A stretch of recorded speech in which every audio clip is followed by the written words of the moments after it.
Good morning.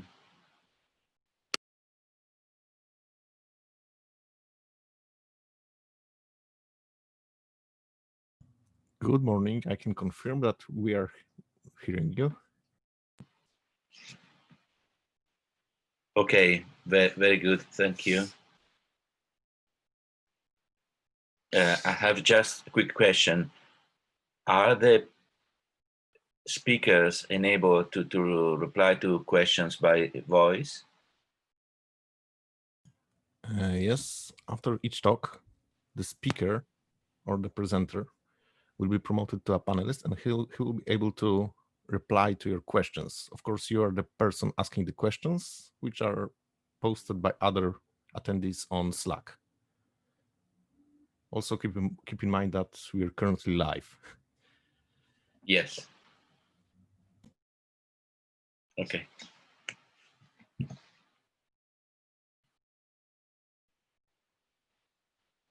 So all the questions will go through Slack, no live questions. And then either me or Claudio, the chair, will report the question to the speaker. Is this correct? Yes. Okay, Yes, very that's good. correct.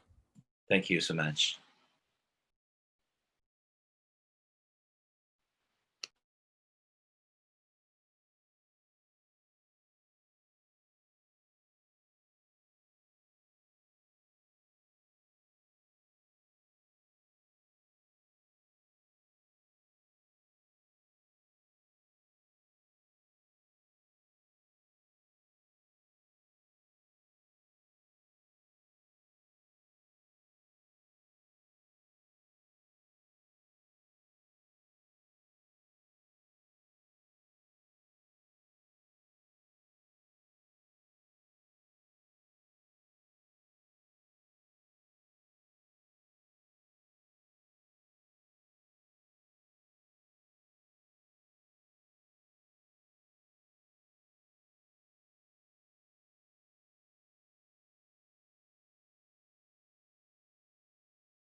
Hello, can you hear me?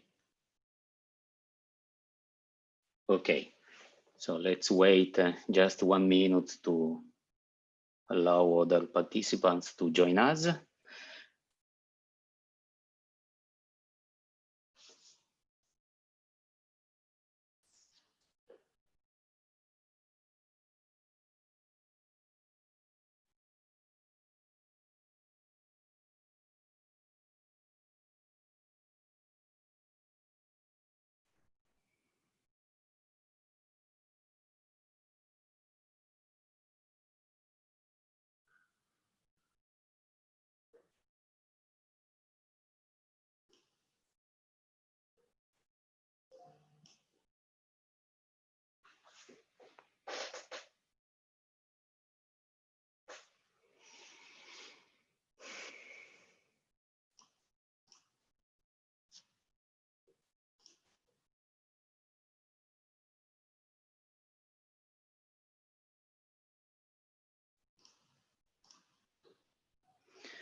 Okay, so I think we can start.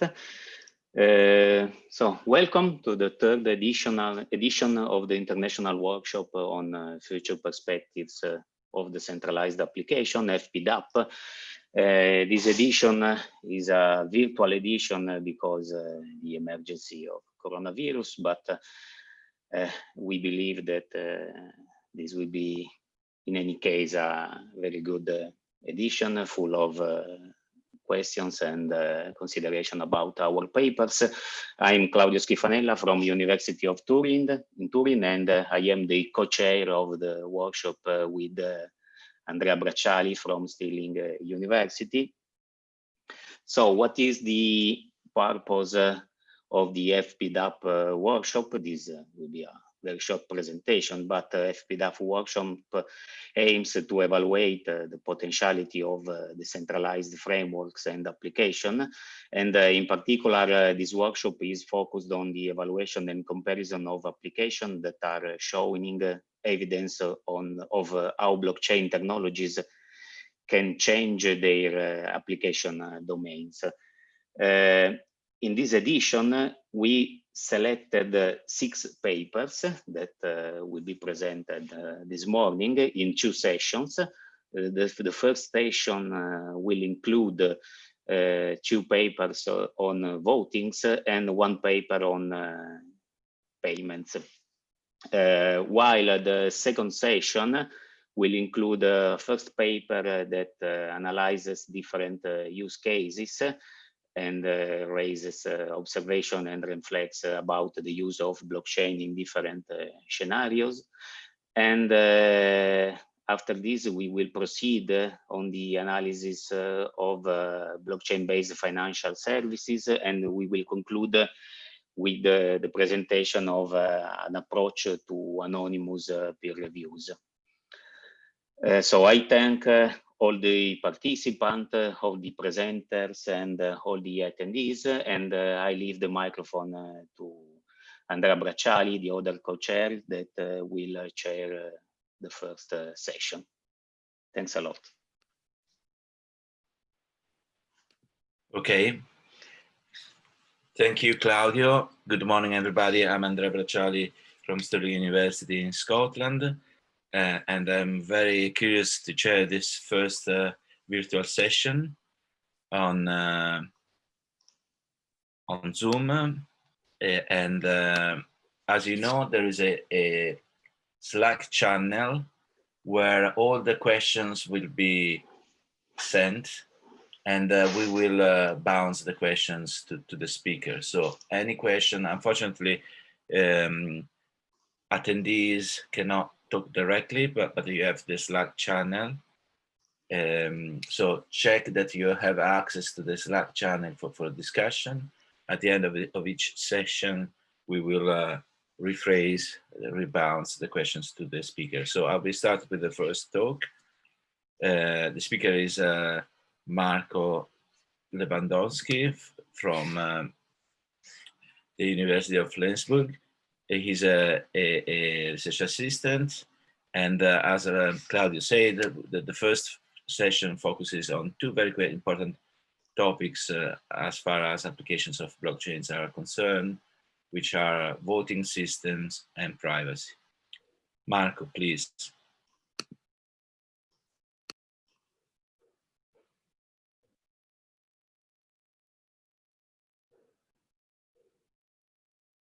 Hello everyone, I would like to present our concept of a trustless, censorship-resilient and scalable voting platform in the permission-based blockchain model. This is myself, Marco Lewandowski, and Sebastian Gaik from Flensburg University of Applied Sciences. This work was also partly supported by the Horizon 2020 project FinTech. So there's a question, why blockchain-based voting makes sense? Votings in general are an important aspect of nearly every person's life. They are confronted with votings in the small context, like, for example, when deciding what to eat or what film to watch, but also in grand scale context, for example, in elections. So in the classical paper-based voting, which are widely used, are often not suitable for this case because they are considered slow and need a lot of resources. There's a threat of miscounting or even threats of forgeries. But on the other side, governments and private organizations want to involve more people in the democratic decision making. Also, with the upcoming of DAOs, there's a need for fast and reliable voting platforms. When considering e-voting systems, they have a lot of favorable benefits for voters and organizers in comparison to classical paper-based votings. For example, they are more cost-efficient, they provide more security and accuracy, and are better scalable. But they also have some downsides. For example, for voters, it's difficult to verify the correct operation of e-voting schemes because voters have less insight into those systems. So the voter have to put trust in the system and also put trust in the voting organizer to work correctly. This trust requirement is an issue which may be solvable by using the blockchain. The blockchain became popular in 2009 with the release of Bitcoin and the promise of a decentralized immutable ledger, which is resistant against forging and manipulation. Further, the open source approach and the absence of superior controlling entities strengthens the trustworthiness of the system. But today's blockchain are not only decentralized databases, instead they are highly flexible decentralized computing platforms, which offer a lot of beneficial properties. And all of those properties makes them a good foundation for voting systems. There are a few blockchain-based voting systems available. Some of them use the permissionless blockchain, which means a user can fully join or leave the system or contribute with their computing power. Others use permissioned blockchains, which means there's an entity that limits the access to the blockchain. Some solutions are suitable for both of them. For our system, we focus on these three properties. We have trustlessness, which means participants are not required to put their trust in the honest behavior of the voting organizers. We have censorship resilience, which means that no minority of voting organizers is able to influence the outcome. And the system should be scalable, which means adjustable to even a huge number of voters. The way we achieve those properties is decentralization. So instead of a single organizer, which is solely responsible for the important phases of the voting, our eligibility check, ballot opening or tallying, for example, there's a consortium of organizers which has to work together in order to fulfill those tasks.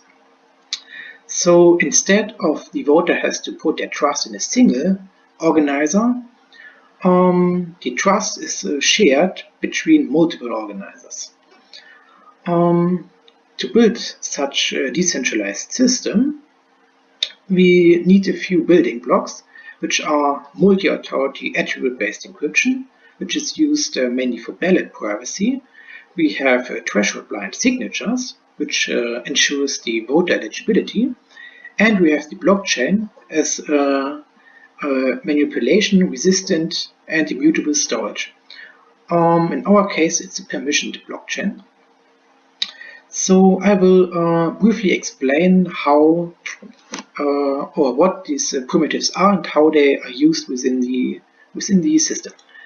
So we have attribute-based encryption, which was introduced by Zahe and Waters as an application of functional encryption. The trick here is there exists a policy which is encoded into the ciphertext. On the other side, there are attribute vectors which are encoded into the decryption keys. And a decryption of the ciphertext is only possible if attributes matches the policy. So for our system, we choose the scheme of Michalewski and Joyce because it was the only scheme, only multi-authority scheme that provides a succinct level of security, and at the same time is also fast because the decryption speed doesn't scale with the number of authorities. Another favorable property is that it supports threshold policies. One have to note here that policy and attribute set are represented as vectors, and the decryption is possible if the dot product of x and y, here the policy vector and attribute vector, equals 0. So how to use this scheme in the context of voting? Suppose there are 3 authorities, which each of them calls the authority setup algorithm in order to obtain a pair of public and private key. While the public keys are published, for example, by storing them into the blockchain, the private keys are kept secret. So now the voter which has access to public keys is able to encrypt the message, for example the ballot, with the help of the public keys. Here, X represents the policy, which could be a threshold policy, which means that in order to decrypt, not decryption keys of all authorities are necessary, instead only a threshold of them. So the ciphertext is also stored in the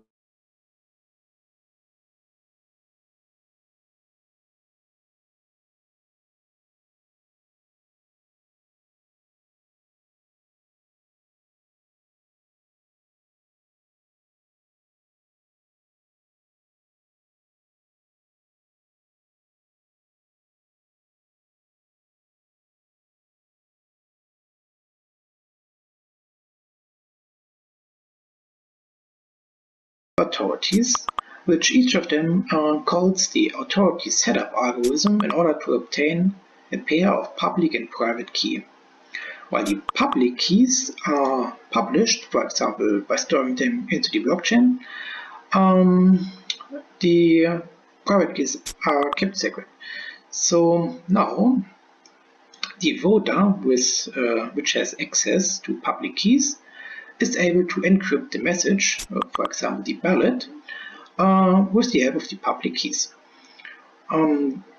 Here, X represents the policy, which could be a threshold policy, which means that in order to decrypt, not decryption keys of all authorities are necessary, instead only a threshold of them. So the ciphertext is also stored in the blockchain together with all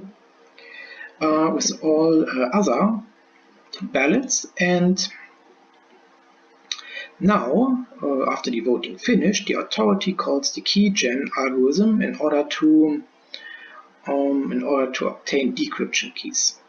Here, the secret key of either authority is used together with public keys and the attribute vector, which represents the attribute set used to fulfill the policy. Decryption keys are also stored in the blockchain. And finally, with all decryption keys together, a decryption of the message of the encrypted ballots is possible.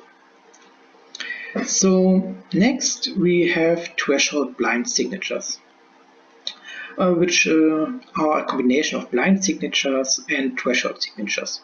The idea here is that there exists a user which interacts with a threshold T of n signers, and at the end of the protocol interaction, the user obtains a signature of a chosen message, while the signer learn nothing about the signed message. So again, we choose the scheme for our prototype here, and it's the scheme of Kochata and Malouris. I will explain how this scheme can be used. The idea here is that signer engage in the distributed key generation protocol, and each signer obtains a secret key and the common public verification key.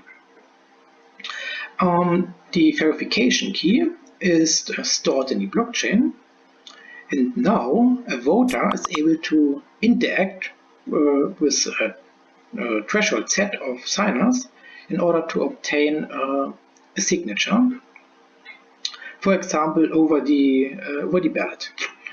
And the signer learned nothing about the encrypted message.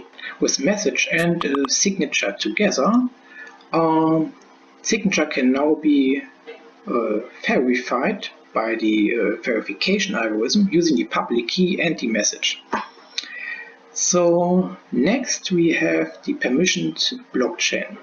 For our system we used Hyperledger Fabric because it's a fast and reliable open source blockchain.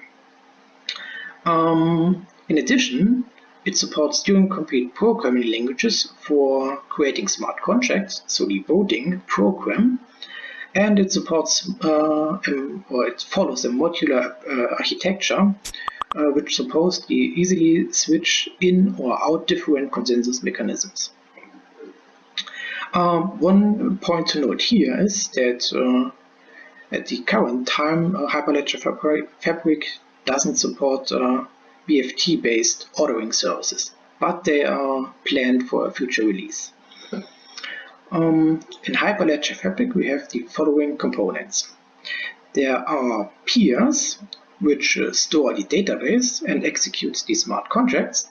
We have ordering nodes, which are responsible for message ordering and the block creation.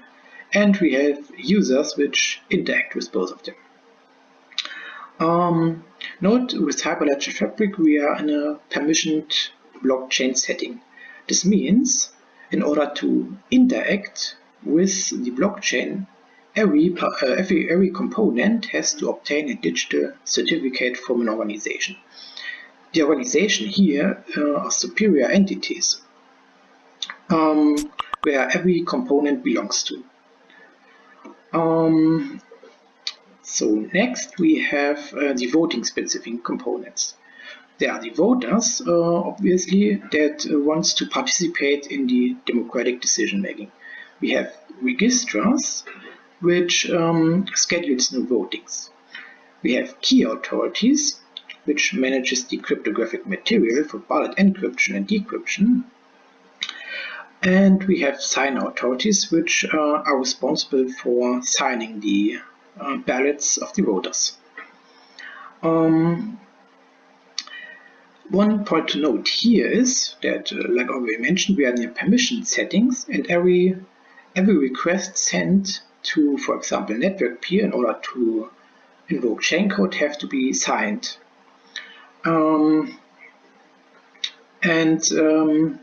This is a problem with voters submitting submitting their ballots to the blockchain. Because if a voter submits its ballot together with the signature to the blockchain, and later in the voting, all ballots are decrypted within the blockchain, this is a connection between voter and its choice. So there exists an additional certificate and public key pair, which can be used for signing, which is shared between all voters. It's commonly known and stored within the blockchain beforehand. So by using this shared identity to submit ballots, the real origin of the voter can be disguised. So next we have the protocol phase, or an overview of the protocol phases. Here we start with the setup, which is basically the setup of Hyperledger Fabric components. In addition, signer authorities are prepared. Next, we have the pre-voting phase, where a register schedules a new voting, and responsible key authorities generate new keys, which are required to encrypt the ballots later on. In the voting phase, a voter encrypts the ballot and obtains a signature from the sign authorities. And finally, there is the tallying, in which the key authorities send decryption keys to the blockchain. Tallying is then carried out, and the result can be published. So a little bit more detail about these steps. The initialization of the Hyperledger Fabric components. Here, for example, we have 3 organizations. Each of them contributes peers and orderers or ordering nodes to the system. Cryptographic material is generated and digital signatures from organizations are issued. It is important that each organization contributes with peers and later on also with other voting components to the system, in order to prevent that a single organization is too powerful and solely responsible for a single task. So after the voting smart contract is deployed on peers and the common configuration was created, which is necessary to boot the peers, the system is basically ready. Now the additional voting specific components have to be added. So signer authorities, key authorities, registers and votings are, like already mentioned, users in the context of Hyperledger Fabric, which means each of them also needs cryptographic material for signing the request, which they send to the blockchain, and they need a digital certificate from an organization, which marks them as member of this organization. So after each of them has the required material, the shared anonymous identity has also been created. As this is a public identity and its purpose is only for ballot submissions, the identity can be stored within the blockchain. Note here that also all content in the blockchain is known by every party here. So next, the preparation of signer authorities, which means the signer authorities execute the distributed key generation protocol of the threshold blind signature scheme. So each signer authority obtains the personal secret key, which is required for signing, and the public verification key. The public verification key is then stored within the blockchain. Now we are in the pre-voting phase. The registrar schedules a new voting within the system.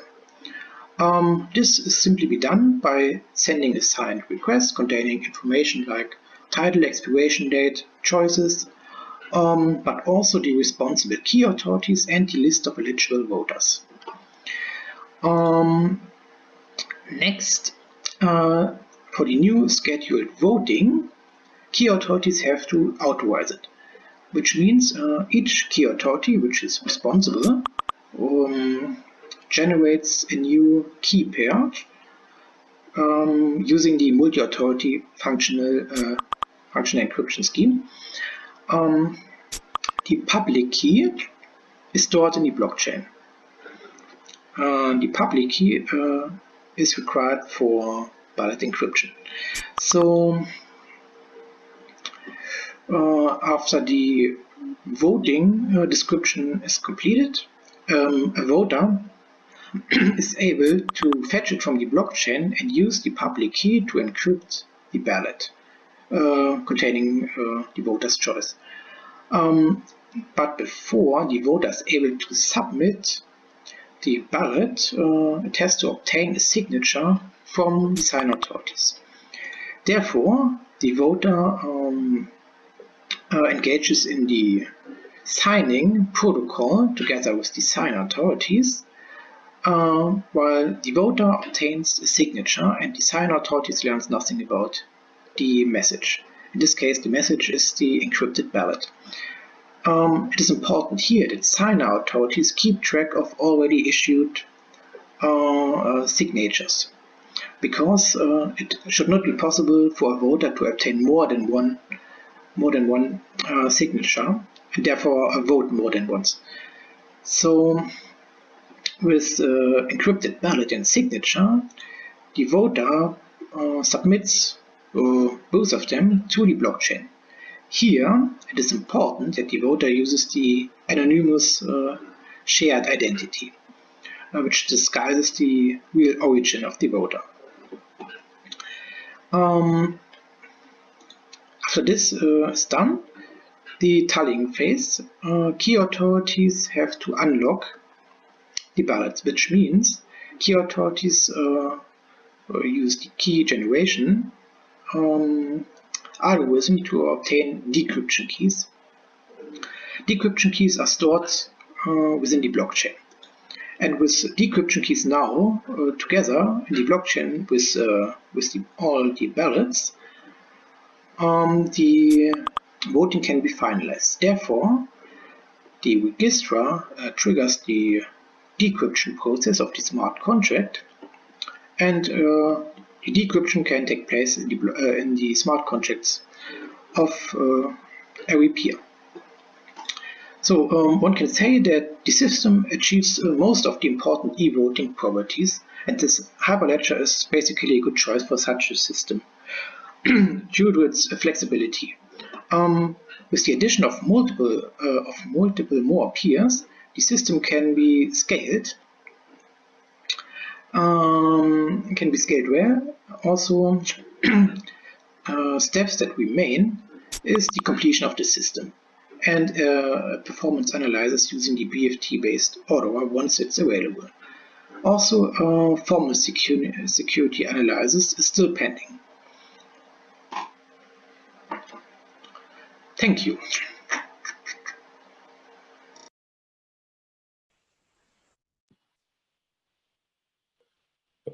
Okay. Thank you very much for the presentation. As you know, the presentation was recorded. So I have a couple of questions from Slack, and I also have a couple of questions myself. So one is a bit technical. I didn't grasp everything. What is the purpose for the voters to decide the threshold, please?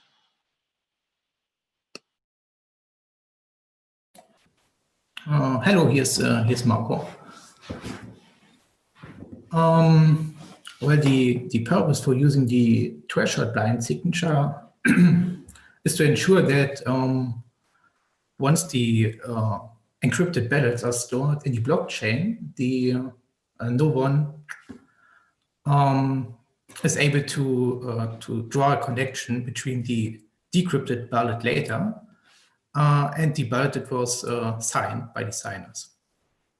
And the threshold version of the blank signature scheme is for decentralization, so that there's no single signer authority that signs the encrypted ballot. But this seems to be a key parameter in a sense of the protocol. So if I got it properly, I would expect that everybody should choose the maximum possible threshold to maximize decentralization. Why is this choice is left to the user? Well, it's we make it parameterizable, so it can be defined earlier when defining the parameters for the voting.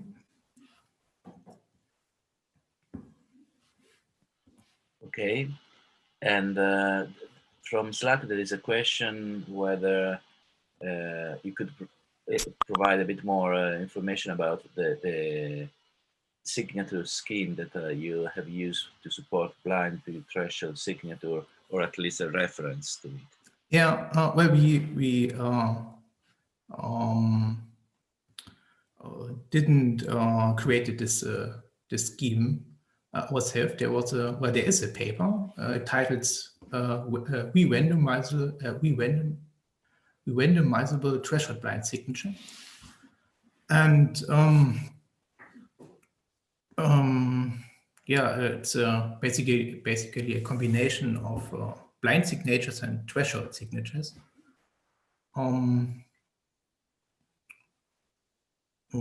Yeah. Okay, and then there is a question about the use of hyperledge and the possibility of a kind of intersecting the vote before it is stored on the blockchain, for instance, by network analysis and the structure of Fabric. Have you considered this kind of attack? Not so far. Okay, so this is a possible suggestion for future work. Yeah. And I don't know. Overall, I would like to ask you whether you could summarize in just one sentence or a short comment the threshold, the trade-off between decentralization and centralization. So in this case, for instance, it seems that you have partially resolved this tension by using multiple authorities, but the network is a private one of a very specific kind, which is not very decentralized. What is your opinion? So who, for instance, controls the authorities, how the voters can trust, for instance, that all the certificates are properly issued? How strong is the requirement on trust on the authorities, please? Yeah, well, when I've said it's not completely trustless, but the idea was to make it as trustless as possible by decentralize every important aspect of the voting, so that no single authority is able to fulfill a task by oneself. There's always other authorities required. Okay. So if there are no other questions, of course, you will have access to the Slack channel electronic and get in touch with people and continue the discussion offline or possible collaboration, whatever. So let's virtually thank Marco. I clap for everybody. I don't know if you can hear my clapping. Yeah, and we can move and we can move to the next speaker.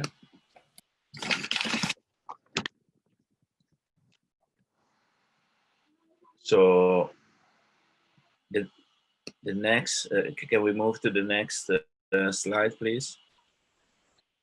Here we have the speakers. So this paper is again about digital voting system. The presenter is Vincenzo Di Nicola, who is a co-founder of Conio, which is a asset custody service, which is kind of leading in Italy, has interesting solution or innovative that we can discuss how effective and good they are. It's quite interesting, I have to say. And their paper is also about a digital voting system. Please. Hi, dear FPDAP. This is Vincenzo Di Nicola, independent researcher. And today I'm going to present, along with Professor Roberto Toninelli of the University of Cagliari, a digital voting system for the 21st century. So this is a paper we wrote with Davide Casaleggio, Michele Marchesi, Sebastiano Missineo, and Roberto Tonelli. So Roberto, you want to start with our presentation? Thank you, Vincenzo. Good morning, everyone. I'm going to talk about the first part of our work in collaboration with Vincenzo, who is going to take care of the second part. So I'm going to start having a look at the challenges and advantages of an electronic voting system, which we consider by definition remote electronic voting system. And such a system can help in lowering elections costs, because you don't have to print paper and to send anything physical abroad, can speed up voting operations and computation of results, because you don't need people to check for every will of every elector. And of course, also voting operations are recorded automatically by the electronic system. And it can also lower the probability of making mistakes. For example, if you imagine a web page when you can only select one among the many possibilities, you can just check a checkbox and you avoid to make mistakes that can happen in a paper ballot election. And it can also help to provide more time to individuals for voting, in the sense that if you are in a ballot into a place where you are physically there to vote, usually you take only a very few minutes or even less to vote. If not, you can appear as a suspicious person. On the contrary, voting from your house, for example, you can take as much as you want to vote. And finally, it can facilitate the act of voting. This is even more important in many critical situations, like, for example, for people with disabilities or for old people who cannot physically move from their own place. Of course, there are also drawbacks for electronic voting systems. One of the major ones is the managing of voters' identities, because if you go physically to a place, the people charged by the authorities can identify you in person, and you have just to show your documents. But in an electronic remote voting system, this is a big challenge. And an electronic voting system can show difficulties in providing auditability of results to authorities and to voters. Namely, a voter may be not able to check if its own vote has been cast or not. And it's also hard to control and to avoid delegation of votes. For example, I can provide my credentials for my vote to another person who can vote in my place. And this also can provide problems, can present problems for threats or vote buying, because I can sell my vote easily and one can check if I'm selling my vote voting from my house. Furthermore, usually in electronic voting nowadays, there are centralized solutions that can introduce controls on electors, because system administrators can have privileges unknown to their people and may be able to change the result or to examine what voters have voted for. And the system may be forgeable because it's controlled by a central authority, and the trust of voters is put in the system, namely in the authorities who control the voting system. And there's also a lack of transparency for all the operations performed in a centralized electronic voting system. Here comes to help the blockchain technology, which provides natively some properties which can help avoiding all drawbacks we have seen right now. The blockchain is we are just going to talk very quickly about the blockchain technology. In any case, it's a chain of blocks where transactions are recorded, and all the blocks are cryptographically signed and linked to each other, in the sense that each block is linked to the hash of the previous block, so that if you want to change something like a transaction in a given block, you have to change all the blocks the present block is linked to. In this way, transactions are tamper-proof and blocks are unforgeable in the blockchain technology.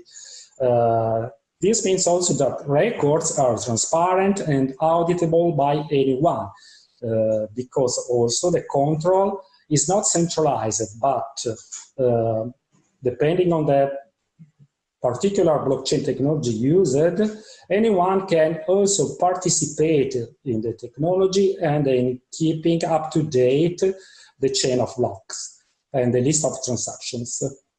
So in this way, the trust is not necessarily put in third parties managing the data, but is put directly into the technology, because it's the technology that manages data. Furthermore, identities are managed natively through blockchain addresses, so that a person or a participant can be easily identified by a blockchain address uniquely defined. And finally, another desirable property of blockchain is that cryptography is already included natively in the technology.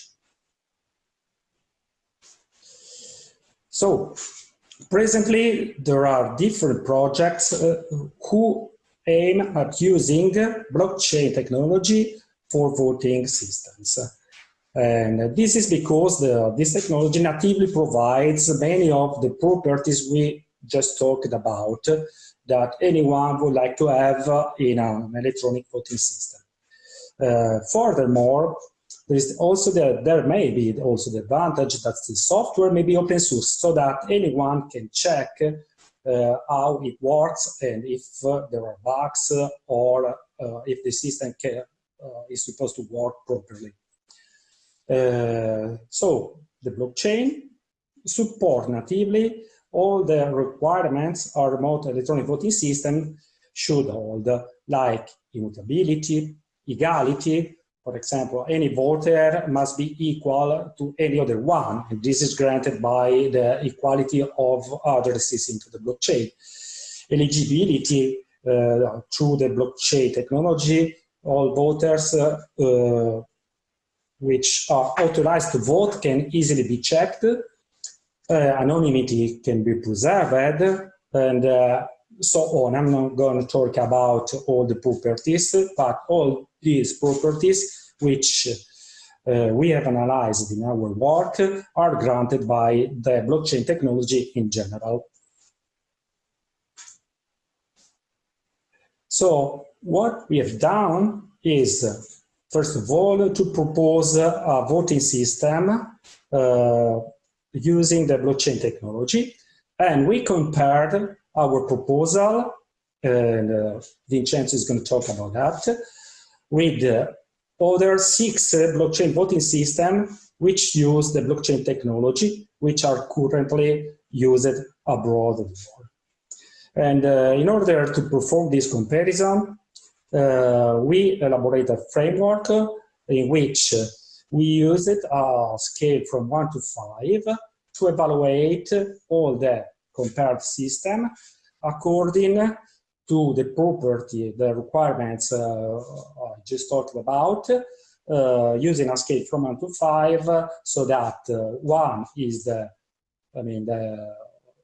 minimum vote, which means that, for example, the specific property analyzed is unsatisfied or poorly satisfied, up to 5 where the given property is completely satisfied by the system. Okay, the system analyzed are 6. The first one is Agora, which is a system started in 2015 by a Swiss-based voting technology company, which is supervisioned by scientist Brian Ford, which is the director at the Lausanne Swiss Federal Institute of Decentralized and Distributed System Lab. It is maintained by a cryptographer of the Lausanne Institute of Technology, and it runs on a custom blockchain, which has 3 main components. So piloted a first test during 2018, during the presidential elections in Sierra Leone. Bogdoni is the second system analyzed. It is based on the systematic use of zero-knowledge proof, so it's cryptographically very robust, and is a general-purpose voting system. And the voting is handled using the Tendermint blockchain. The data integrity is provided using the Ethereum blockchain. The third system is BOATS, which is actually used in different counties and states in the United States. It is based on biometric identification of the voter by means of an app installed in a smartphone. The electronic voting process is registered on their blockchain, which is based on the Hyperledger blockchain framework. Then Follow My Vote is an open source project, also based in the US. Its code is available on GitHub for checking. And the system is based on the BitShare blockchain. This system provides a particular feature where the voters have the possibility to monitor in real time election results, so that they can also change their mind and vote differently according to what's going on in that moment. But of course, this feature can be turned off for general elections. The last 2 systems analyzed are Polis, which is a Russian voting system based on the Ethereum technology. There have been already different use cases because Polis released the beta version for free. The system is patented and it's proprietary, and the voting is performed and recorded on an Ethereum blockchain with added nodes for managed by trusted representatives like public organization or government organizations. The voting choices are obscured using homomorphic encryption, which is time-consuming and resource-consuming, so that the performance of this system are not exceptional. Finally, Colony, it's not really blockchain system for voting, but it's more a platform for community collaboration. And it's completely based on Ethereum, and is aimed at managing the pods of the decentralized community working on this blockchain. And for this reason, it does not support anonymous voting, but only blind voting. which is blind until the voting election is closed. And afterwards, the votes are revealed. Now, I'm leaving the space to Vincenzo, who is going to talk about the comparison and in particular about our solution. Please, Vincenzo. Okay, hi, thank you, Roberto. Okay, here I'd like to introduce you to Terminus. And the best way, in my opinion, to describe Terminus is to show you like the building blocks, the entities, the parties involved, and the data flow. So as every voting system, I mean, there is an administrator. There is an entity that has a list of voters, maybe with their names, with their address, their age, some information, and the eligibility to vote. So let's say the administrator has 1 million potential voters, and there is an election where only, just out of example, 1,000 voters are eligible to vote, maybe because it's the voting session for a small town. What happens? At the very beginning, the administrator checks which of these voters are eligible to vote. And each of these voters must have registered in advance and must have given the administrator their public key, their address. Before a voting session starts, the administrator creates, pre-generates, in this case, 1,000 tokens, and sends to 1,000 people a token each. So creates 1,000 transactions of 1 token each, so that the voters, each voter receives 1 token on their device, for example, a smartphone. During the voting session, each voter may or may not decide to vote for 1 vote receiver. And during the voting session, the voter votes, or maybe not. And at the end of the voting session, the number of votes received by the vote receivers is going to be counted. And of course, I mean, the one that has received most votes wins. So this is like in a nutshell how a voting system works. So in this case, we have administrator, voters, and vote receivers.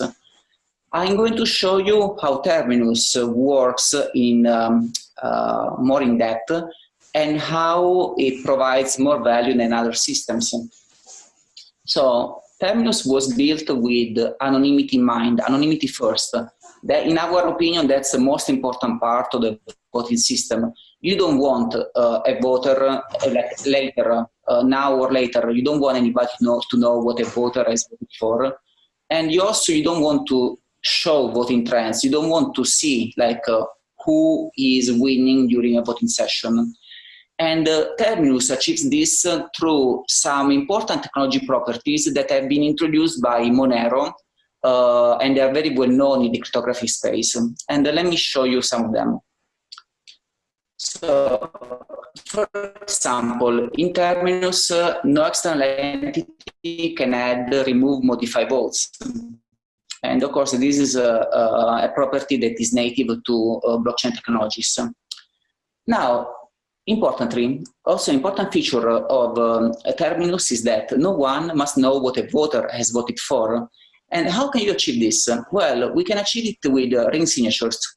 Ring signatures is a digital scheme that's very famous in Monero that is able to bind together multiple signers and prevent an external observer to know who the real signer is. And in this, like talking more less about technology, more about like use case, this allows a user, a voter, to hide his identity so that nobody can know that Vincenzo, for example, has voted for John Smith.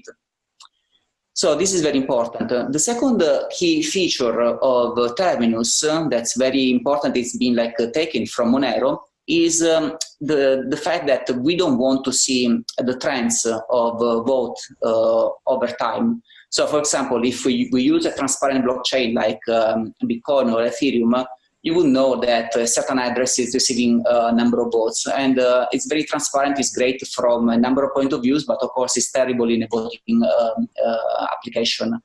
This can be solved through stealth address of vote receivers.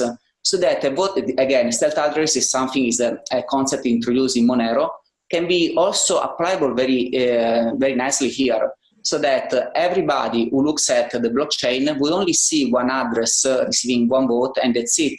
that person, that observer is not going to be able to tie that address to a vote receiver. So the voting trends are going to be hidden. And of course, I mean, like here, we're also introducing like the concept of custodians, because again, you might say that the vote receiver in him or herself is going to know how many votes he or she is receiving. This can be easily solved through introducing another entity, the custodians, who hold the private keys of the vote receivers. Also, of course, I mean, like I said, I mean, blockchain tokens are generated before a voting session, and we know how many of those tokens are being created. The administrator is going to send one token each to each voter. And another important property of Monero is this, that it's anonymous, but it's also optionally auditable, in the sense that if the voters provide the administrator with their private view key, and this private view key is shared across the board, everybody, not just like external entities, but everybody can see that voters have received one and only one ballot, one and only one right to vote. This is done through private view keys. It's a wonderful concept that we also have taken from Monero. Of course, I mean, the vote count is also native to blockchain technologies, and the token fungibility is also very important here, because each vote must be equal to each other. Roberto before mentioned briefly the key properties of a voting system. Here we have immutability, we have egality, we have eligibility, we have anonymity, is very important. Again, we have also blindness, because voting trends are hidden. No forgery, ballots cannot be forged, and if something suspicious happens, this can be seen by everybody. Auditability is actually also an important key functionality, because usually you rely on a voting system on external auditors to audit the system. While here, you could do that, or even everybody, any voter can audit the system. Anybody, any voter can check that each voter has received one and only one ballot, and any voter can check how many voters the vote receivers has received. Cost is also relatively low here in this system, and is also predictable. So something that we mentioned also in the paper, the Terminus is a permissioned blockchain. It's not permissionless. The problem of permissioned blockchains is very known, but permissionless blockchain have another problem, that the costs associated with transaction are unpredictable, and you don't know even when the transaction is going to be validated. So that's why we opted for a permissioned blockchain with caveat that are explained in the paper. Finally, openness. We believe that a voting system must be open source and verifiable end-to-end. Other solutions, they don't have this requirement, and we believe it's actually a very terrible weakness. While Terminus is open source and any voter can see it. We ran a demo of this voting system last year at Associazione Rousseau, which is an association here in Italy that runs a major political party, Movimento 5 Stelle. We demoed it with 65 people. At the end of the voting session, we counted number of votes, and we saw that 53 people voted, and they voted for what they wanted to eat later for lunch, and pizza margherita won. So the good thing about this system is that we cannot tie the identity of the voter to their vote, and we only know that 14 of these people have not voted. So it's wonderful. So of course, I mean, there are several improvements that can be done. This has been like a proof of concept. We spent quite a lot of time to develop this system and to improve it. It can be applied to elections, like a real political voting session, of course with limitations. And it can be, if we don't account for these limitations, can be much easier applied to maybe a contest like song contest, or shareholders meetings or associations meetings. The reason why I'm saying that there are limitations in voting systems, especially for political reasons, is this, that there are a number of things that you need to account for. One is digital identity. You need to provide, a person needs to have an identity, and hopefully this identity is being provided from the government to the person. and we did not account for this in our system. One of the, secondly, one of the most important weaknesses of most, if not all, remote voting system is that it's vote coercion and vote selling. Again, being remote, there is no guarantee that the voter is free to vote or as doing something as is selling his vote, his or her vote. This is very common in postal vote, so it's not something new. However, in Terminus, we thought about it, and we introduced mitigations such as vote invalidation, and we also introduced some concept of revoting through private smart contracts that can be used in the future, so that a person can vote multiple times, thus making vote coercion and vote selling a moot point, because if the voter can invalidate their vote or vote multiple times, there is no point in doing vote coercion or vote selling. Some other points to look into are operations, like during voting session, how long, when the voting session is stopped, how to protect against the distributed denial of service attacks, and also how to ensure that vote receivers' addresses are communicated to voters. This can be done actually through OpenAlias, so there are already solutions. Nothing like super critical to solve, but it's very important to point. Finally, key custody. This is, I mentioned briefly, for the vote receivers. Their keys are, in our mind, can be created by a set of custodians, like trusted entities, through HSMs and Shamir secret sharing, like very well-known schemes. And the private keys are going to be created and kept by these custodians. And of course, I mean, the public addresses are going to be communicated to the world. So again, this is a very brief introduction to our system Terminus. These are some of the further improvements we wanted to also to discuss briefly. But I mean, our goal is to like show you what we have done, what we have achieved, the demo that we have done, and also collect your feedback for future improvements. So with this, I want to thank you. I think we are a little bit over our time slot, and looking forward to hearing your feedback. Okay, thank you so much. And so we have a couple of questions here. The first one is about the in-progress estimation of votes. And for instance, the suggestion here is that in some binary cases, like a referendum, knowing the number of current votes is a relevant data, or you can imagine that you can, if you may know how many votes each party, even if you don't know the party, has received, you can map this on the projected outcome for each party. Have you thought about this? Is there a solution? Is this a problem? Hello, can you hear me? Yes, very well. Okay.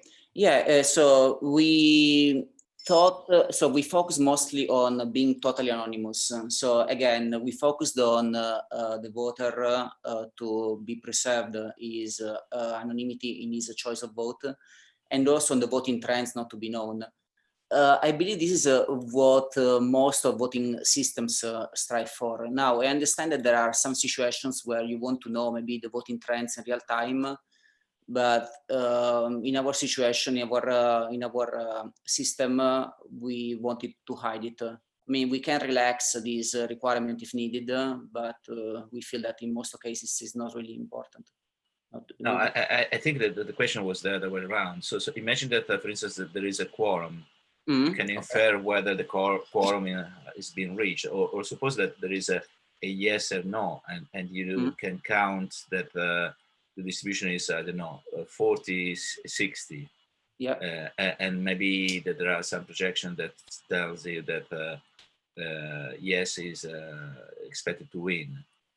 Can you count these kind of things, for instance? In other words, are the addresses of the receivers uniquely identifiable? So, I mean, in the case of referendum, there is yes or no. So instead of multiple candidates, there are going to be only two candidates. You know, they are not going to be people, but they are going to be like choices. So let's say two candidates. The scheme is the same. There is no change to the system. So you're not gonna know the voting trends at the end, and everything is hidden. So as for the if you talk about the quorum, at the end of the day, you're gonna count how many people have voted. You can count number of votes. You see how many people were eligible, and you can see if the quorum has been reached or not. You see it at the very end. Okay, and I have two other questions. You mentioned that the tokens are fungible. Can I sell mine? Now, this is a wonderful question. Now, in our system right now, a person, a voter, could delegate his or her vote to another person. So in the current system, again, this is a proof of concept and it can be improved. The person can send his or her vote to another voter, so that the second voter can have 2 votes or 3 or whatever to vote for. So this is an interesting feature in a number of systems. For example, in shareholders meetings, you want to have this feature. You want to have this delegation feature. Of course, in a political election, you do not want to have this feature. So there are ways to solve it, maybe, and actually we also thought about it using multiple different types of addresses. So for example, a voter address is different than a voter receiver address, that is different than the administrator address, so that a voter cannot send his ballot to another voter. But again, this was not implemented in the system that we demoed. And I think this kind of collides with the anonymity, because if you can link each vote to a single person, which is related to the fungibility of the token as well, I think. Well, not really, because when you send, let's say you want to delegate your vote, you send, in this case, you do a transaction, it's through like this anonymous blockchain, and nobody who's an observer on the blockchain can see what that person has, what the person has done. What you can do though, through private view keys, you can see that a voter has received multiple votes. So at that point, the administrator could pinpoint that voter and could say, look, I mean, you've done something illicit, even though the administrator cannot stop that voter from voting. Okay, and the last question is the problem of the private key held by the custodian. Mm-hmm. This is a very strong centralization point.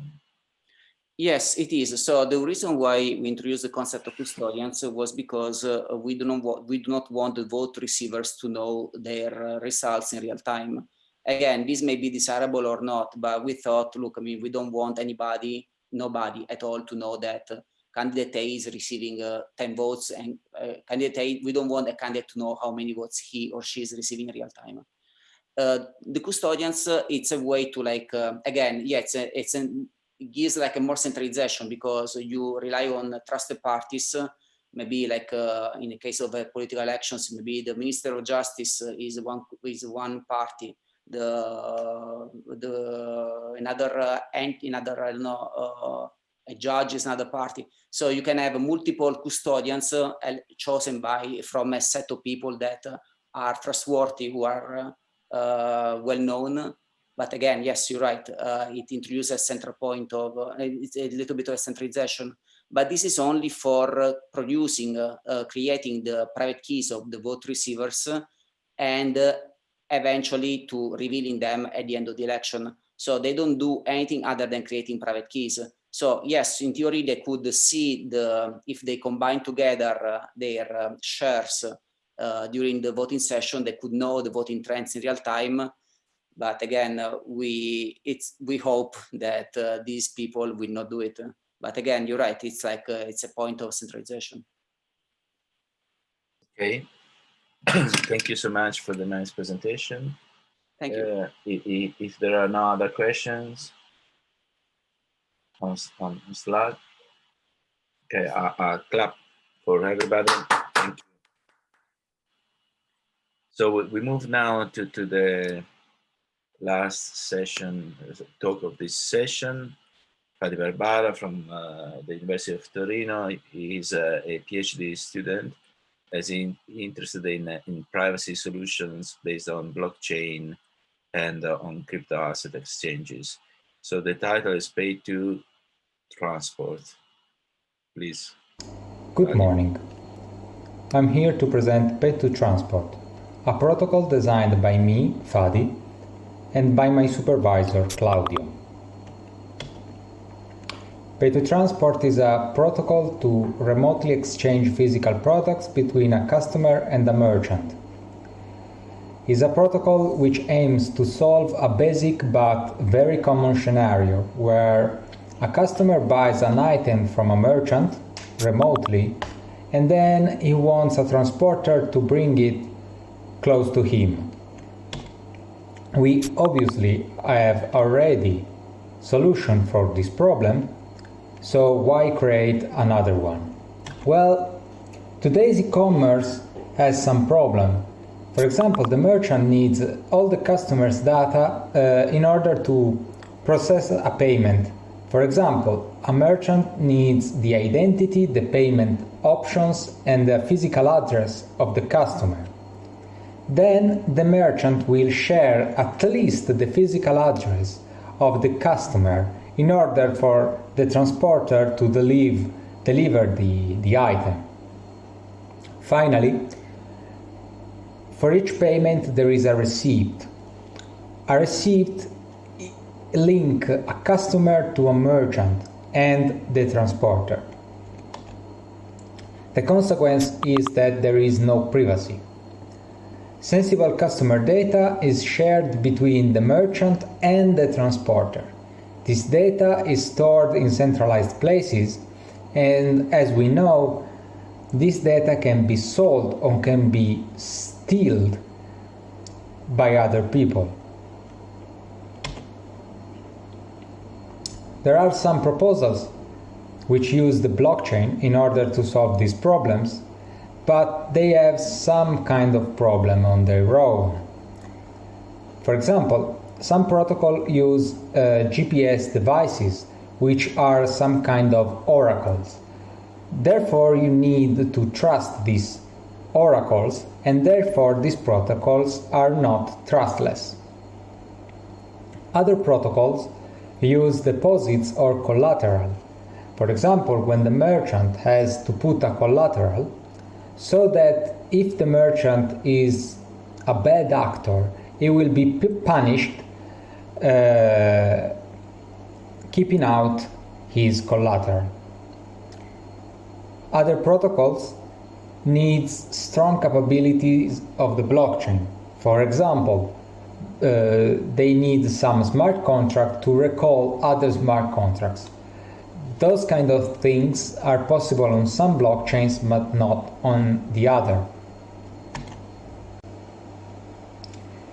To solve these problems, we want Pay to Transport to have some properties. Among those properties, we want Pay to Transport not to require collateral. We want Pay to Transport to be atomic, so that no party involved can lose money or the product if other parties misbehave. We want trustlessness, so that no party has to trust the others. We also want Pay to Transport to be private for the customer, so we never ask sensible data about the customer. We also want plausible deniability, which means that no party but the merchant, the customer, and the transporter can be certain or can prove that a payment has been made. This is different from today because, for example, the email provider of C can read C's email and see that C has bought something in a marketplace. In our protocol, we make two assumptions. The first one is that in-person communication is secure under active attacks. For example, passwords can be heard or overheard, but they cannot be changed at the moment when one party is speaking to the other. Also, we require that all devices are secure and that nobody tampers with them. To explain pay-to-transport, we use the following notation. We say that the merchant is M, the customer is C, and the transporter is T. We use delta PQ for two parties P and Q as an estimate of the time that T needs to go from the pickup point of party P to the pickup point of party Q. P and Q are two parties among M, C, and T. Also, generally, the time from P to Q is different from the time from Q to P. We also define epsilon T as the maximum time that T will wait before he returns the package to M in case the customer C doesn't go to his pickup point. Finally, we define delta T tilde as the sum of all the quantities said before.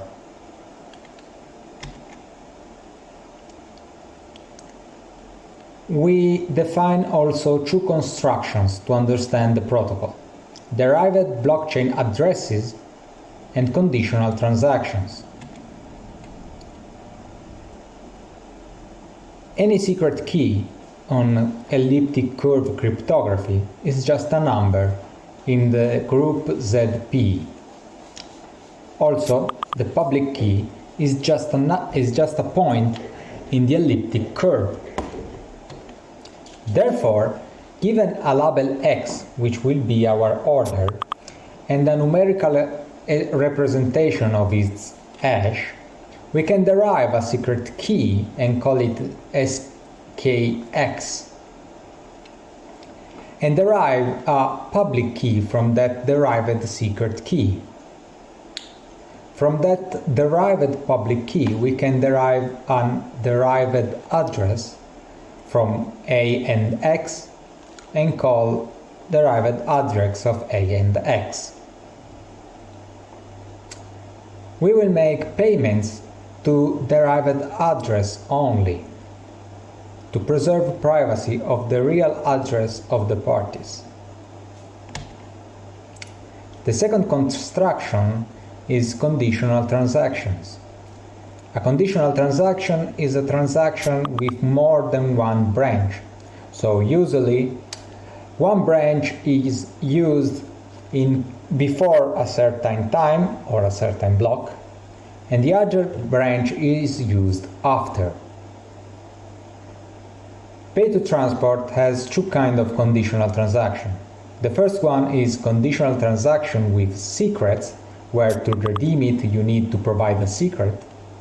And then we have simple conditional transaction without secrets. More specifically, given two parties A and B, a value f and a time t, and a secret hi, we define a conditional transaction ABVTHI as a transaction which is redeemable by a multisig between party A and B if it's redeemed before time t, and the signature of only party A if it is redeemed after time t. Also, if I is equal to 1, then the secret is in the first branch of the transaction, so both parties A and B has to provide the secret. Instead, if I is equal to 2, then the secret is in the second branch of the transaction, so just party A alone has to provide it. Finally, some conditional transactions do not have any secret, and we denote them as ABVT null.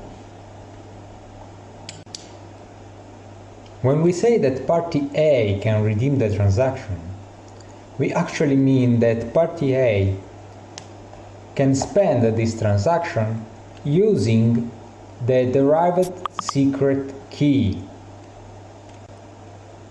let's present the protocol. The protocol is divided in three main phases. In the first one, customer C just decides the item I and it starts the payment with merchant M. In the second phase, transporter T picks I from M and it takes to a pickup point chosen by C. In the third phase, there is the end of the protocol. Either C accepts the package, so the protocol is successful, or T returns the item to M, in case C refuses the package.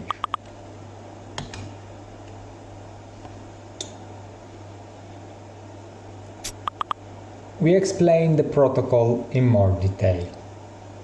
In the following, we abuse the notation, and when I see that the payment is done to C, to M, or to T, I actually mean that the payment is done to a derived address of the party.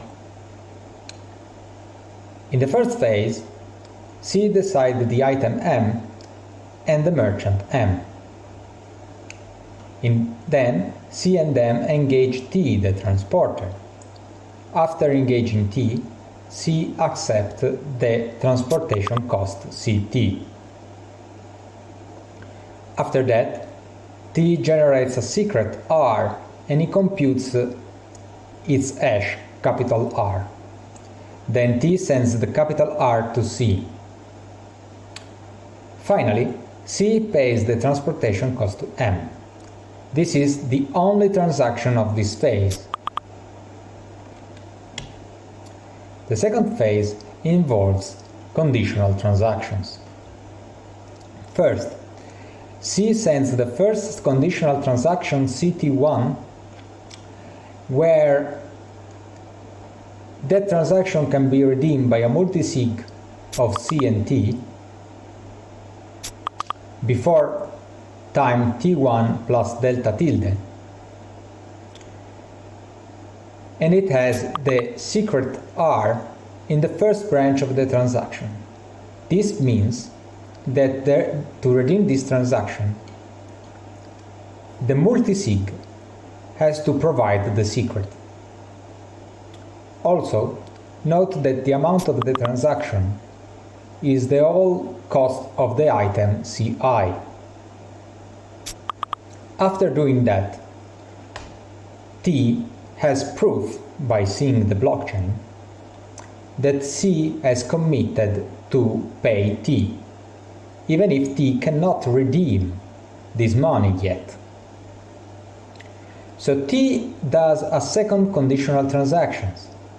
In the second conditional transaction, T just proves M that he has somehow freezed some money. So this transaction is redeemable by T and M together before time T1 plus delta Tm, so the time that T needs to go to M. There is no secret in this conditional transaction. Then T goes to M, and M gives the package to T. At the same time, T and M are together, so they redeem transaction C2 and they write transaction CT3, conditional transaction 3, and this transaction is redeemable by M and T, a multisig, before time T1 plus delta tilde plus delta, which means that it is redeemable after the time needed to go to the pickup point of the customer and coming back. The secret in this transaction is put in the second branch, so M alone can redeem this transaction after this time only if she has the secret. Let's see the third phase in case the protocol is successful. If she accepts the package, then C and T can spend the first conditional transaction, Therefore, we have that T, by spending CT1, will release the secret R. Note that T received CI coins, while he spent CI minus CT. So by doing the summation of these two quantities, we have that T has CT coin more than before, which were the transportation costs. After T releases R, M spends the conditional transaction free, providing the secret R, which were in the second branch of the transaction. On the other hand, if C refuses the package, then T will have to bring the package back to M. Obviously, he has to do that before this time, so that both T and M can send money from CT3 to T's address. Note that in this case there is no secret needed, because the secret was in the second branch of this transaction. Also, note that in this unsuccessful case, T will not use any money, but he will have no coins more. So, in conclusion, we proposed a protocol to exchange goods remotely. We have worked mainly to ensure the privacy and pseudonymity of the client. These choices come at a cost. For example, C will spend the transportation cost even if he refuses the package I. This is actually needed to prevent C to spam the merchant M with a lot of requests with no intention to pay for them. We want to make spam costly. Also, T has to have money set aside for this kind of exchange.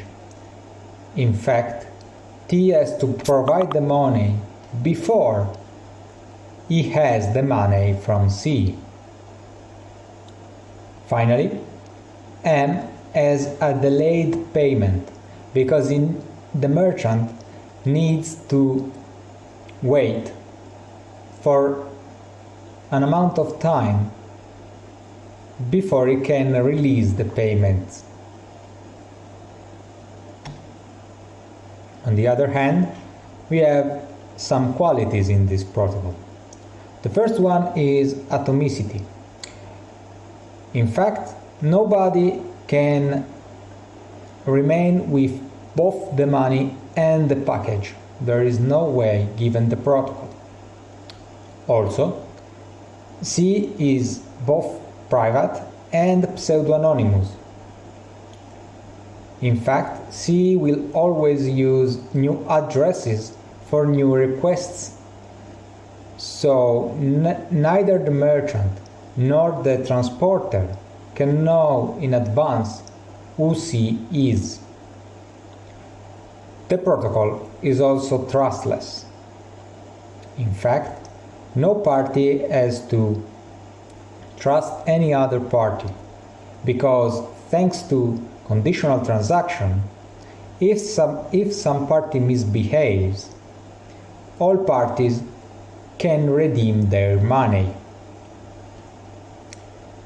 Thanks to derived addresses, all parties have plausible deniability. In fact, nobody on the blockchain will see the actual addresses and the actual transactions. Finally, we didn't use any smart contract to do this protocol. In fact, this protocol can be used on the Bitcoin blockchain and on the other more complex blockchains such as Ethereum or Tezos. Thank you for your attention.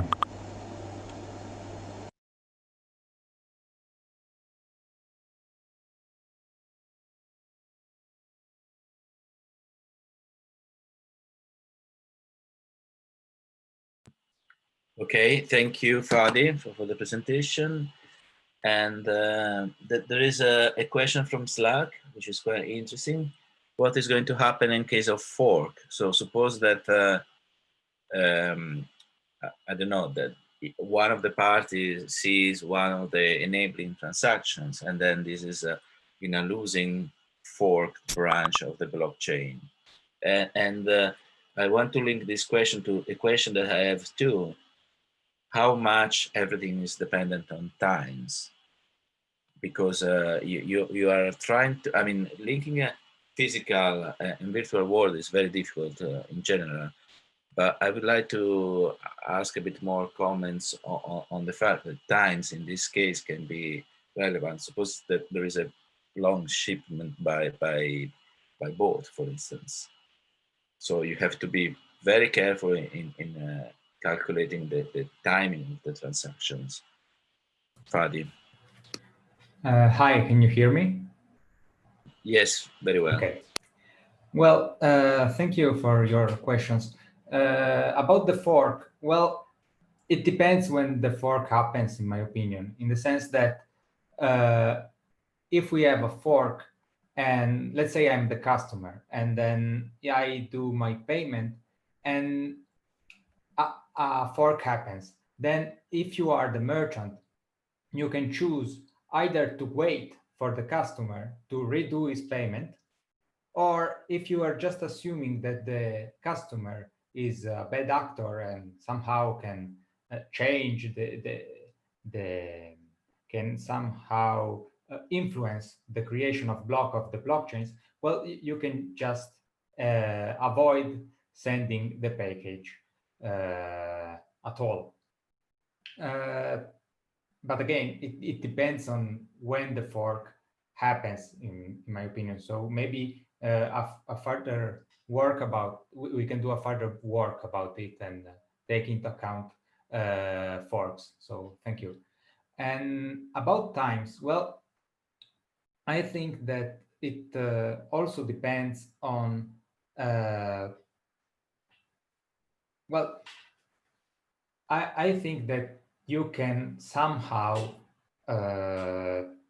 think about times in terms of blocks. So if you have a very long time shipment, maybe done with a boat, I think that you can use just a number of blocks, a very big number of blocks, either for the transportation itself and the weight of the transporter at the pickup point of sea. But I don't know, and I don't think that there will be many problem in this sense, but maybe I didn't understand the question.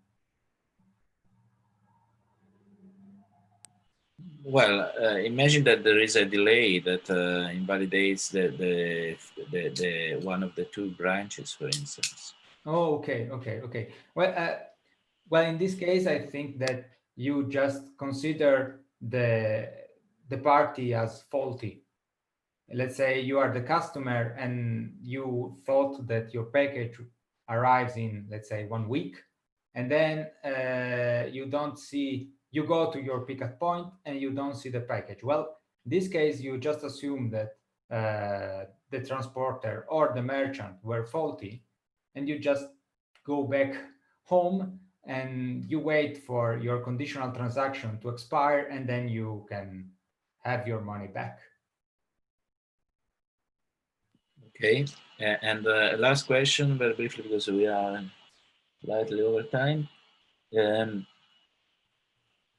Atomicity with physical and virtual actions is an interesting concept. Suppose that the item is delivered, but the customer doesn't pay, or the customer has paid and the transporter refuses to deliver the item.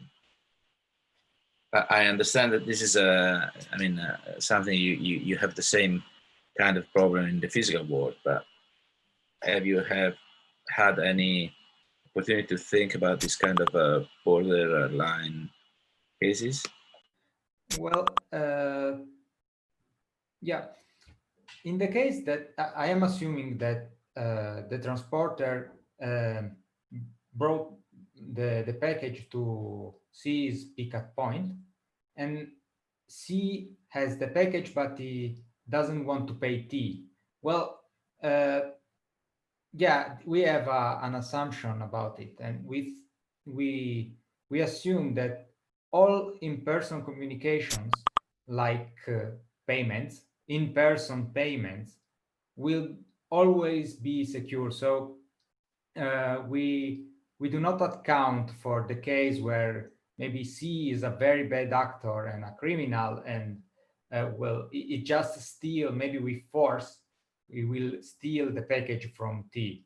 Yeah, those kind of questions are outside our protocol for now.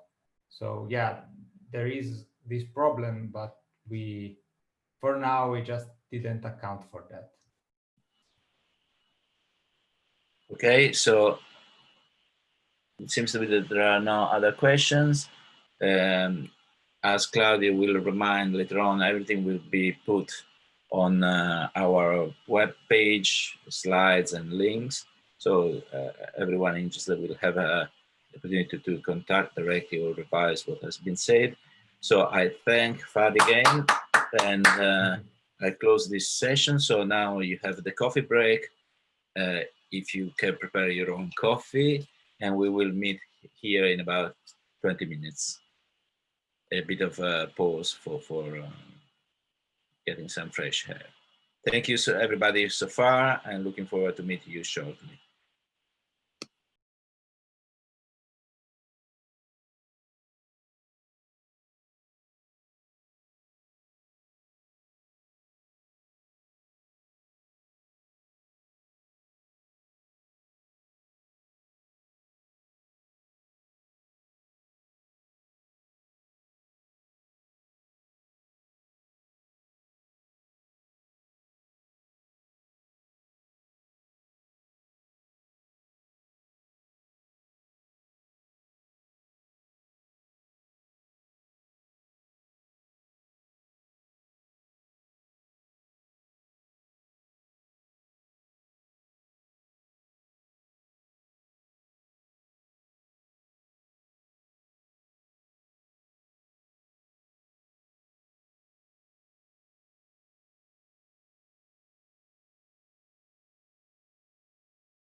Hello, everyone. You can test your audio now.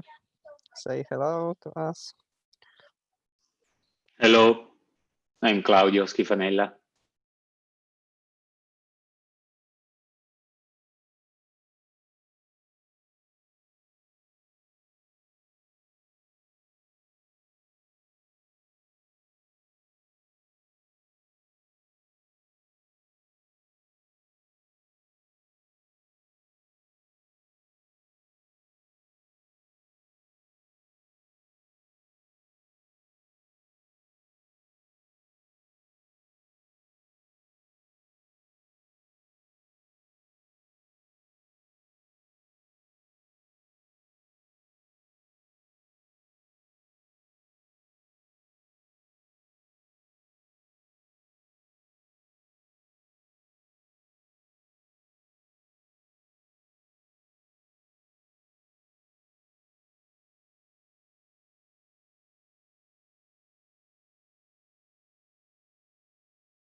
Prova 1, 2.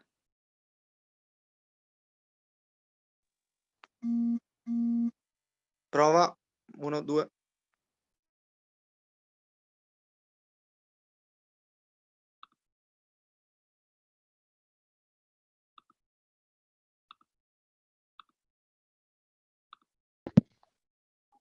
Hello, we can hear you. Can you say Can you again? hear us? Yes, great. Cool. Nice. Very good. Welcome.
Okay, so I think we can start with the second session. I asked to the organization if they are ready or not. Okay, it seems yes. Perfect, thank you very much. Hello, everyone. So, just to announce the first paper of this session. The paper is entitled Blockchain Utility in Use Cases, Observation, Red Flags, and Requirements from Tommy Coynes and Eric Paul. So the presenter is Tommy Coynes in this case, that is a PhD student at the Radboud University, the Netherlands. Okay, we can start. Of the paper Blockchain Utility in Use Cases, Observations, Red Flags and Requirements. My name is Tommy Koens. I'm a PhD student at the Radboud University in the Netherlands, and I also work at ING. The motivation for this research is that in 2021 there will be an estimated of $9.2 billion spent on blockchain. And indeed, blockchain is proposed in many use cases as a solution to address a particular problem. And I'm sure everyone here can think of a use case where blockchain has been proposed. However, there is a lack of systematic evaluation of the use cases and in particular the utility of blockchain. So what we did in our research is a systematic evaluation of 15 use cases in 3 domains, namely identity management, the Internet of Things and business process management. We chose these 3 domains because they're quite common in the literature, and particularly together with blockchain. And we also try to randomly, as much as possible, to select the use cases to prevent a bias on our side. So this evaluation led to 3 main results, namely 6 observations, the identification of red flags, and the proposal of requirement templates. And I'm going to discuss these 3 main results in the next slides. So first, the 6 observations. The first observation is that most of the use cases, they argue that centralized solutions have some downsides. However, none of the use cases discusses the downsides of decentralization, which we thought is interesting because in 1995 several researchers already mentioned that there are significant downsides of decentralization. And we believe these should be discussed when you think of implementing a blockchain. The second observation is that fallacies occur on blockchain properties. For example, blockchain is trustless, or the blockchain is immutable, or blockchain is fully decentralized. And there already is research about these fallacies that they are indeed incorrect. However, we observe that these fallacies are being used in the use cases as an argument to use blockchain. Our third observation is that, as you may know, blockchain has several limitations. For example, transaction scalability is one of the current limitations in for example, Bitcoin or Ethereum. But none of the use cases addresses blockchain limitations. And when they are being addressed, they introduce a centralized solution, which makes you wonder why they choose blockchain in the first place at all. So the fourth observation is that blockchain is being applied despite that other technologies are available. And this also relates to the 5th observation, that other technologies other than blockchain are not considered in the use cases at all. The 6th observation is that there is a lack of clear requirements in all of the 15 use cases that we evaluated. And I will discuss the lack of requirements in one of the further slides.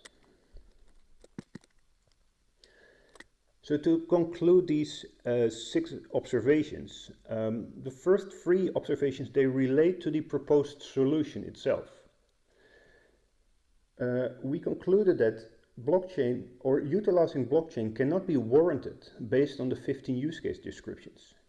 And we also believe that this is not limited to these 15 use case descriptions themselves. We assume that it will also apply to other use cases. And observations, the last 3 observations, they relate to the deficiencies of the proposed solution. So in all 15 use cases, we concluded that blockchain may be a suboptimal solution for the 15 use cases. And from this conclusion, we proposed red flags. So raising 3 out of these 4 red flags signals that blockchain may be a suboptimal solution. And the 4 red flags are, the first one is that the use case description does not contain clear requirements. The second red flag is that the use case description does not consider other technologies other than blockchain. The third red flag is that the current blockchain issues are not being addressed. And the fourth red flag is that the use case introduces some kind of centralized solution. So raising any 3 of these red flags for a use case signals that blockchain is a suboptimal solution. And we also saw that red flags 3 and 4 are related to the use cases, or in the 15 use cases, because if the blockchain issues are not being addressed, then we believe that the use case descriptions are not complete. Because as we know, blockchain currently has some issues. However, if they are being addressed, then typically they are being addressed by the introduction of a centralized solution, which where you can question whether or not you have to use blockchain at all. So going back to observation 6 for our main first result, is that there is a lack of clear requirements. So not defining requirements imposes a risk to the use case implementation. If you don't know what you're aiming for, then how can you choose a technology? And none of the 15 use cases had clear requirements at all. So this is why we proposed 8 requirement templates. And on this slide you can see 2 examples. So the first one I'll briefly discuss is that the system shall be able to process a number of transactions per second. So here you have to define how many number of transactions per second the system should be able to process, which is important because if you're building on an Ethereum blockchain and you aim to process more than 14 transactions per second, you definitely should circumvent the current limitations of the Ethereum blockchain.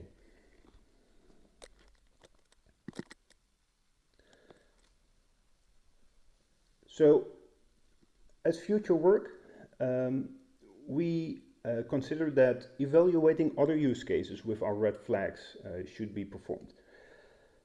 So we did evaluate our 15 use cases with the red flags, and 3 of the 4 red flags were raised for all 15 use cases. But it would be interesting to see if this also goes for other use cases. Evaluating other use cases that use a blockchain technology other than Bitcoin or Ethereum would also be interesting, as our use cases either use Bitcoin or Ethereum blockchain.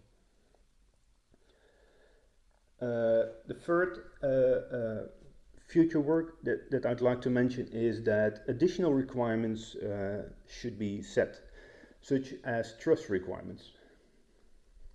Although the requirements templates that we have proposed, they are clearly measurable, such as the number of transactions per second, but trust requirements are much harder to set in our experience.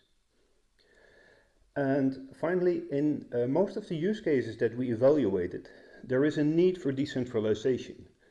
But we found that this typically seems to be the opinion of the author, who thinks that there is a need for decentralization.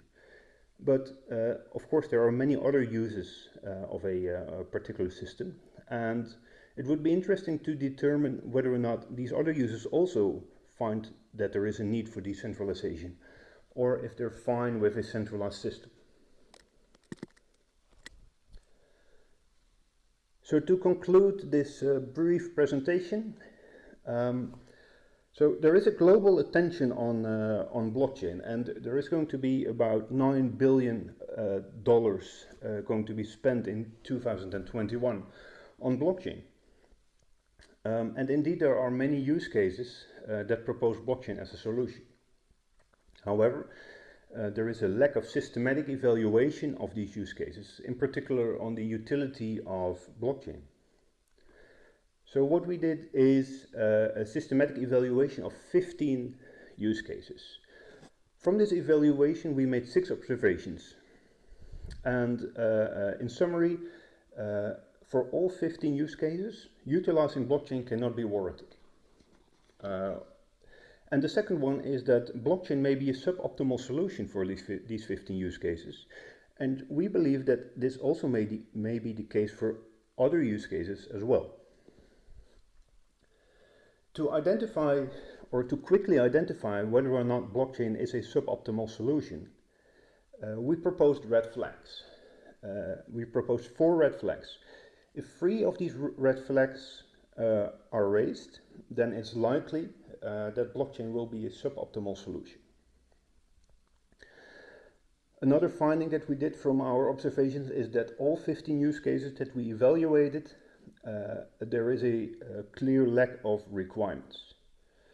And this is why we proposed a set of 8 requirements templates that should help anyone that is defining a use case to clearly define their requirements. Because we believe that use cases should define their requirements before choosing a solution. And a solution should be chosen based on the requirements, not vice versa. This concludes the presentation. If you would like to talk about the paper, or if you have any questions, please let me know. And thank you for watching.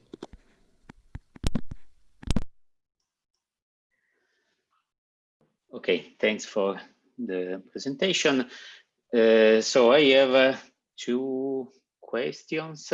The first one is related to the methodology. So my question is, did you use a specific methodology for use case evaluation?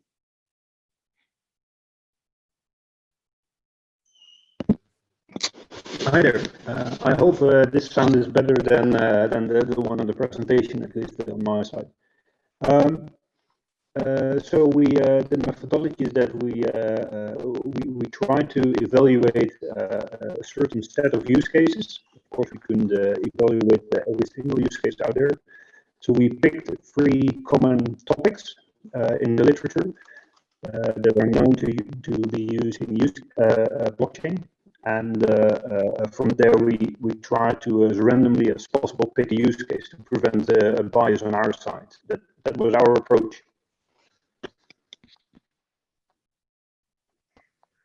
Okay, and the second one is related to the type of, the category, the area of application of use cases. So in the paper, I can see that you selected use cases belonging to 3 different categories. So identity management, Internet of Things, and business process management. So since as I can see in the presentation, you work also for ING. Did you analyze also some use case in your field? So in finance, in banking, or something similar? So for this paper, we did not, but within ING we actually do. But I believe that we can discuss about it, but not during this conference because of confidentiality agreements that I have with ING. But we do analyze use cases within ING, but they were not analyzed for this paper. Thank you. So I don't know if there is also one question from Andrea. Yes. First of all, there is a question from Slack, and it is about the formal verification of smart contracts security in general, whether you see this as one of the possible requirements for a proper use case. Not requirements, sorry. Whether this kind of an analysis should be in the evaluation of a proper, in the proper evaluation of use cases. Yeah, I think that's an interesting question. I think before that you have to decide whether or not you want to use a smart contract, because there may be other options, like store procedures, for example. But if you want to use the smart contract, then I would definitely recommend setting that as a requirement. Because we all know about the DAO hack, for example, and you don't want that into a real-world practical example where a business is involved, for example. Okay, thank you. And my question basically is the following. Thank you for the presentation. I completely agree that there is a need of systematization in the field, especially for the requirements and for a proper evaluation. I think it's very difficult to evaluate things like the level of decentralization, but your conclusion seems to be overly negative.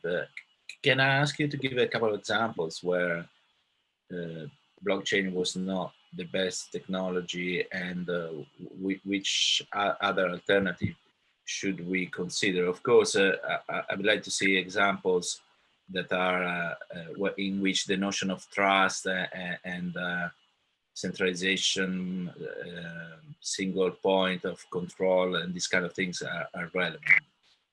Can you briefly summarize one or two that you find interesting, please?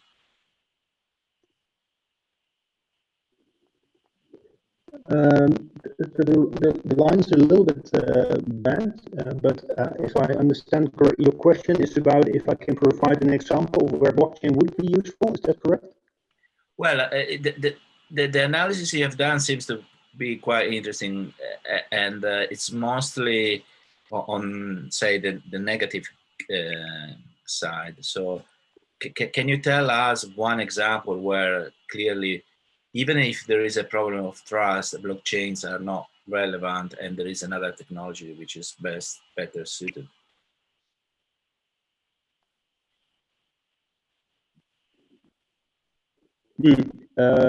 I think that's a good question. And for the last couple of years, my research has been about this topic.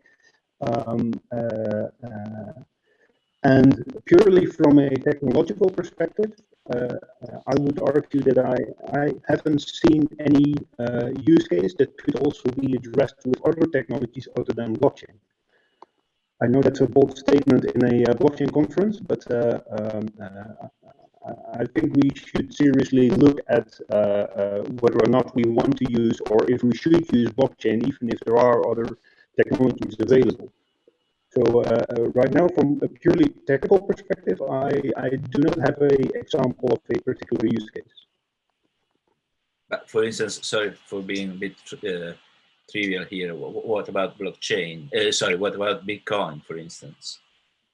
How would you do Bitcoin with a different technology? Yeah, that's well, Bitcoin in principle is a payment system, right? So, and the original paper from by Nakamoto, it states that there are trust issues with a centralized solution. However, in our article, we also argue that there are also issues with decentralized solutions, which are not being mentioned in the Nakamoto paper. So yes, of course, you can, if your goal is to reach a completely decentralized system, then yes, you should use blockchain. But to set up a financial payment system, you do not necessarily need a blockchain for that. Okay, I see what you mean, and probably I will find more about in the paper. So thank you for your reply. Thank you.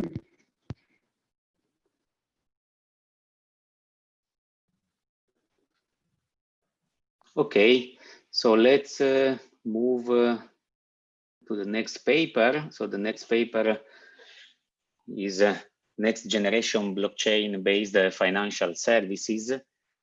The presenter at this point is Roberto Moncada. So Roberto Moncada is a junior researcher at Links Foundation in Turin and a PhD student at the University of Turin. His research interest is on the economics of innovation with a with a focus on the impact of blockchain technology on the economy from multiple perspectives. Thank you. My name is Roberto Moncada, and my colleagues and co-authors of this work are Enrico Ferro, Alfredo Favenza, and Pierluigi Pereni. The work title is Next Generation Blockchain-Based Financial Service within the Third International Workshop on Future Perspective of Decentralized Applications.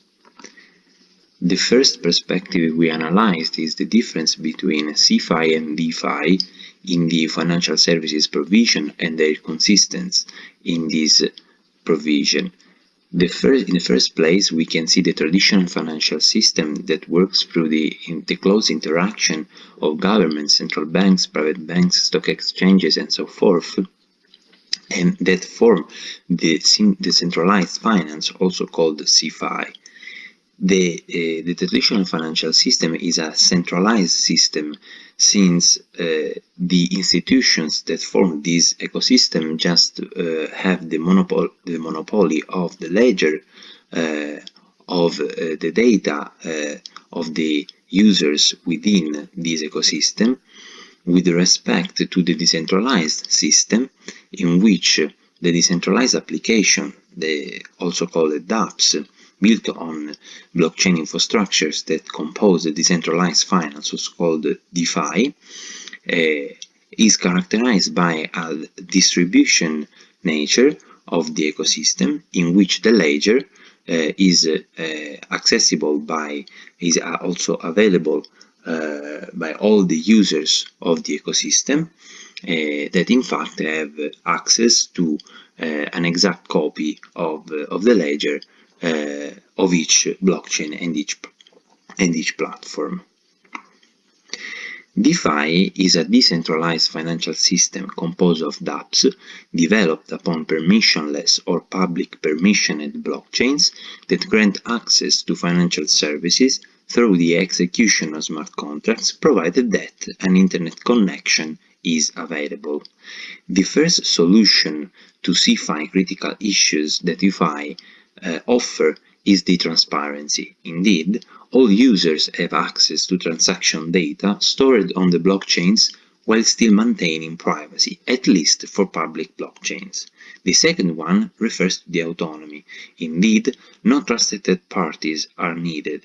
In fact, DeFi is based on non-custodial management of assets, since users have the direct control of their wealth within the different dApps. Thirdly, DeFi allows financial inclusion, since it can foster financial inclusion, providing the possibility to have access at least to essential financial services like transaction account and savings deposit. The fourth critical solution is the tradability. Indeed, no requirements to commit to an entire high-value investment at once is needed. In most cases, in fact, transactions on blockchains can involve portions of assets. The blockchain technology, in particular the aspects of this technology that are innovative and disruptive for the DeFi ecosystem, are essentially three.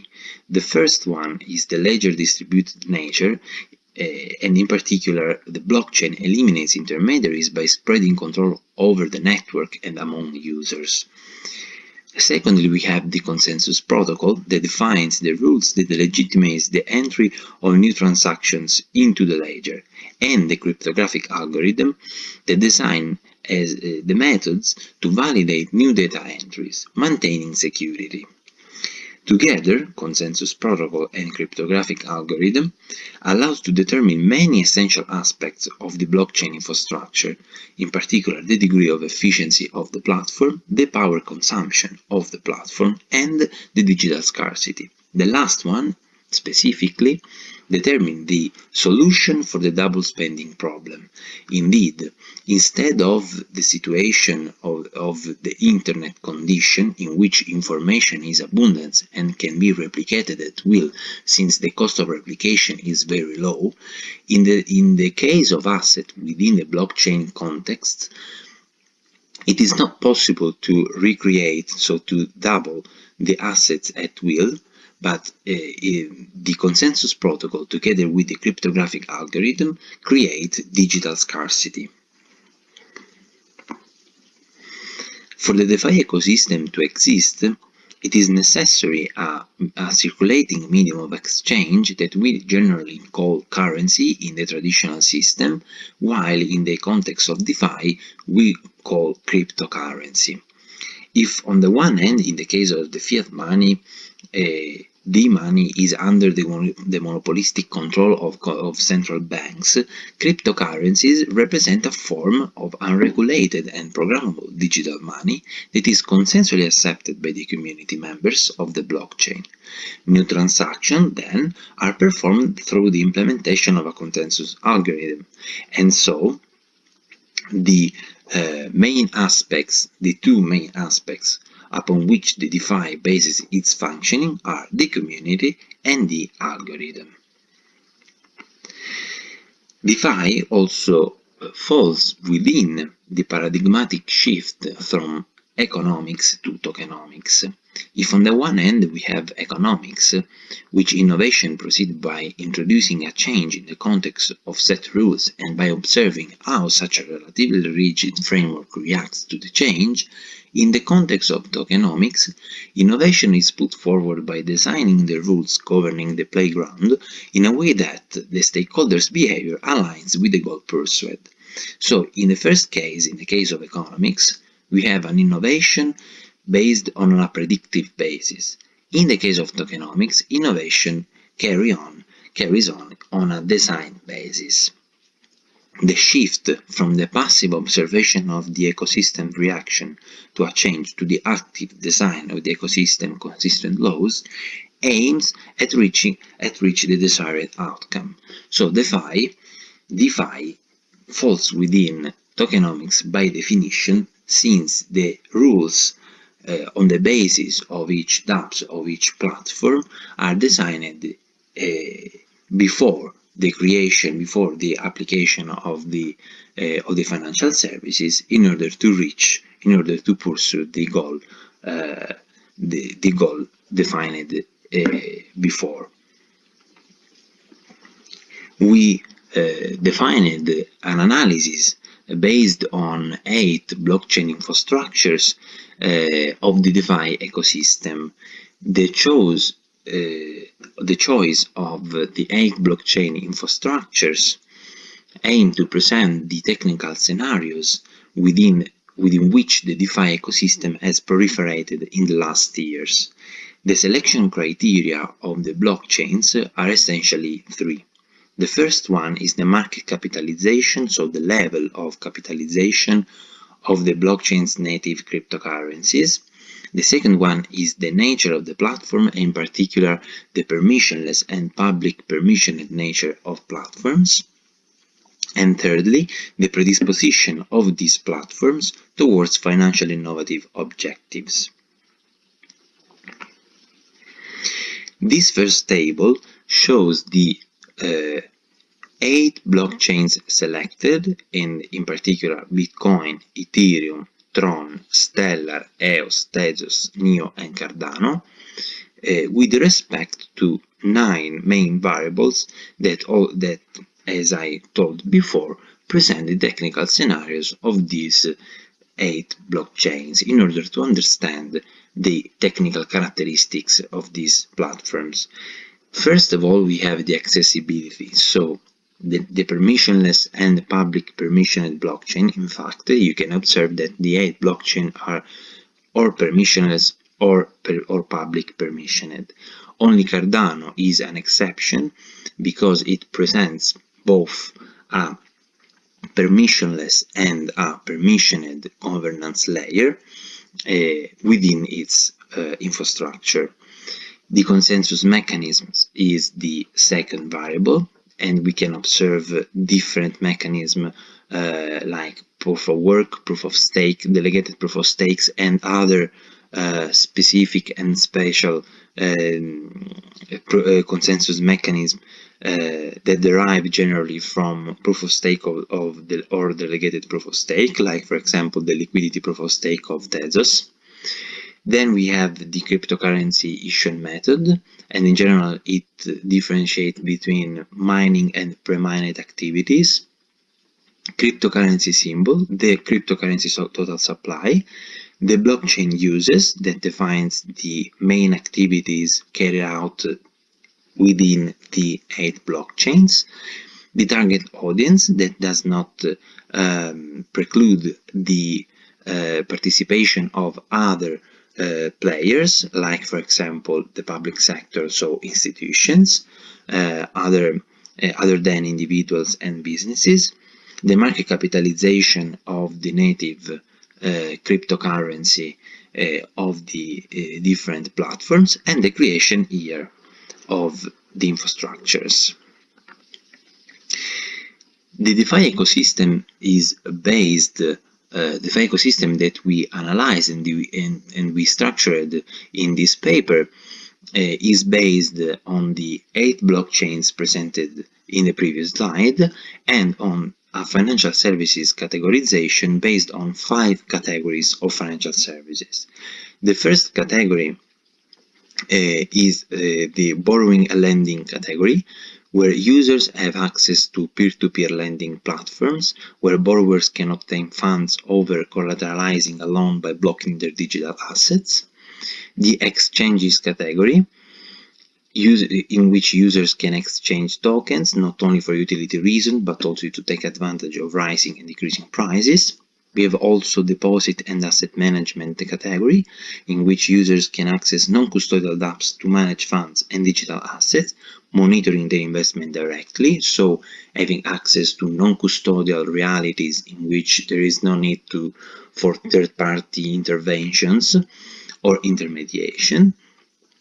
The derivatives category, in which users can invest in synthetic tokens whose value is anchored to the underlying asset price through the apps that allow tokenizing every kind of asset, that can be also asset that operates online or offline. And the stablecoin issuance category, where users can exploit the issuance of tokens characterized by minimal fluctuation rates that are generally fiat-backed or crypto-backed. And so we are here in the DeFi ecosystem analysis that we structured in order to map the ecosystem of the financial services provision within the decentralized finance. So we can observe an ecosystem that goes across the 8 blockchains analyzed and the 5 financial services categories presented before. We can observe that other than the Ethereum blockchain, that is the first mover in this context, in this field, there are also other players within the DeFi environment that are expanding their network, not only in terms of the number of dApps, but also in terms of financial services, like for example EOS and Tezos. And we can observe that the environment is very rich, also in terms of services offered. Indeed, we can also distinguish between different dApps and different services, even if most of these dApps offer more than one financial services. In fact, even if you can observe these dApps within a specific financial service category, it is possible, and it often happens, that they also operate in other contexts and offer other type of financial services. The considerations and the lessons learned that comes from the DeFi ecosystem analysis presented in the table of the previous slide are mainly three. The first one deals with the Bitcoin blockchain, that among the platforms analyzed is the only one that does not allow the execution of smart contracts and the deployment of dApps. However, given the Bitcoin's impact in terms of network effects, which caused its considerable appreciation since 2012, it represents one of the DeFi ecosystem cornerstone. Besides, the results show a path dependency linked to the first mover advantage of the Ethereum blockchain. Indeed, Ethereum has generated strong network effects, as in the case of the Bitcoin blockchain, being the first blockchain to implement smart contracts and develop dApps. However, despite the relative inefficiencies compared to other platforms, the positive feedback loops generated by the increasing dimension of the environment in terms of the number of dApps and the financial services offered, Ethereum has attracted more attention by users and developers.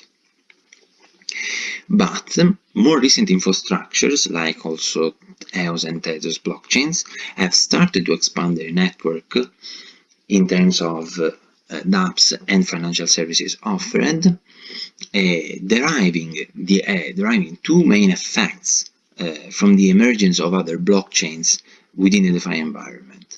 So the expansion of this environment can bring to two main consequences. The first one is the attraction of users of other platforms, so within the DeFi environment, but also the contraction of the CeFi network for the advantage of the DeFi environment. In this slide, we can observe the DeFi map that comes from the DeFi ecosystem analysis. In fact, we can observe the expansion of the DeFi ecosystem across the 8 blockchain and the 5 financial services ecosystem. And so whenever we can observe a box that is colored with a specific degree of gray, we know that there will exist at least one dApp that offer that specific financial service in that specific platform. And so it summarized the information collected during the analysis, presenting also the actual DeFi ecosystem since the first execution of smart contracts in 2014.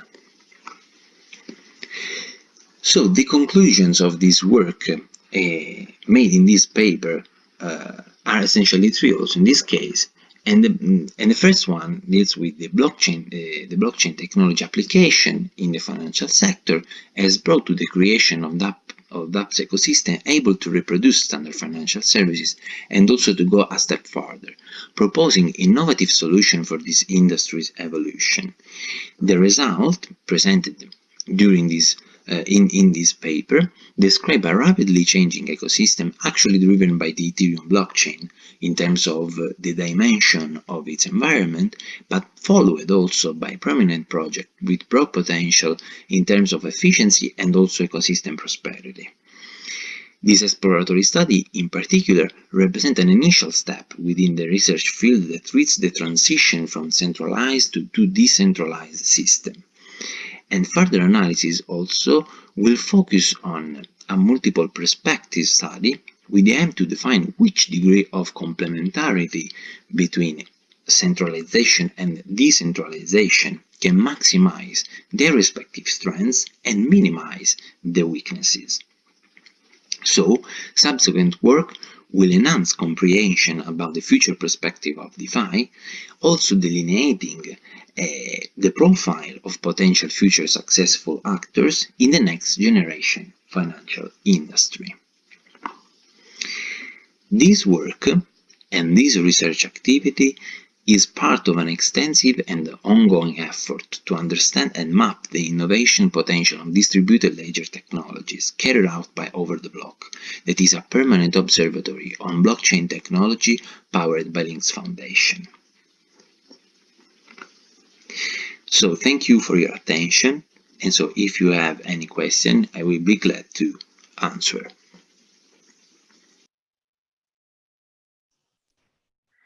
Okay, so thanks for the presentation. So I have one question from Slack for Roberto. So the question is, what steps should DeFi take to align with existing regulation? For example, existing regulation states that corporations must prove that they do not business with certain companies that are usually included in a blacklist countries. This become nearly impossible when transacting in a public permissionless blockchain. Hi, can you hear me? Yeah. Yeah, okay. Thank you for the question. It's a very interesting field. This part of DeFi, in particular, the possibility of DeFi to approach the regulation of the centralized institutions and centralized financial system. We have to consider that, in particular, when we talk about permissionless and public permissioned realities, there is not yet the possibility to have a comparison between the two ecosystems. In fact, in the paper, we explain that in this moment we can talk about complementarity between the two ecosystems, and the first point of complementarity is in fact the regulation aspect.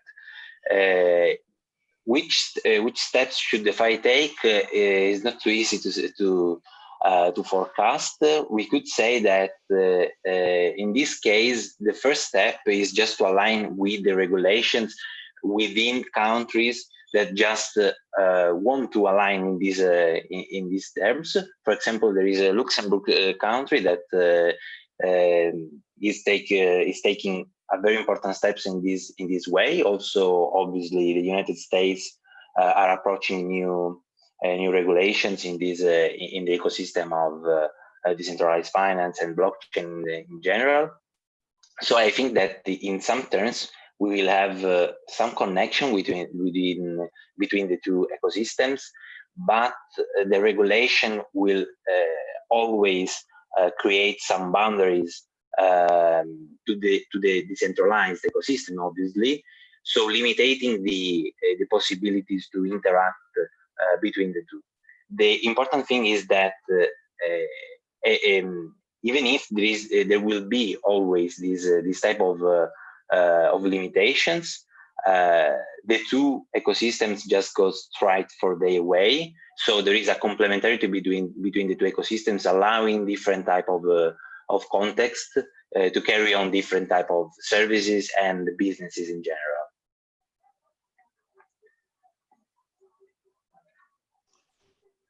Okay, and I have one general question to Roberto, because I read the paper, but I didn't see any reference, for example, to other blockchains, for example, like Algorand.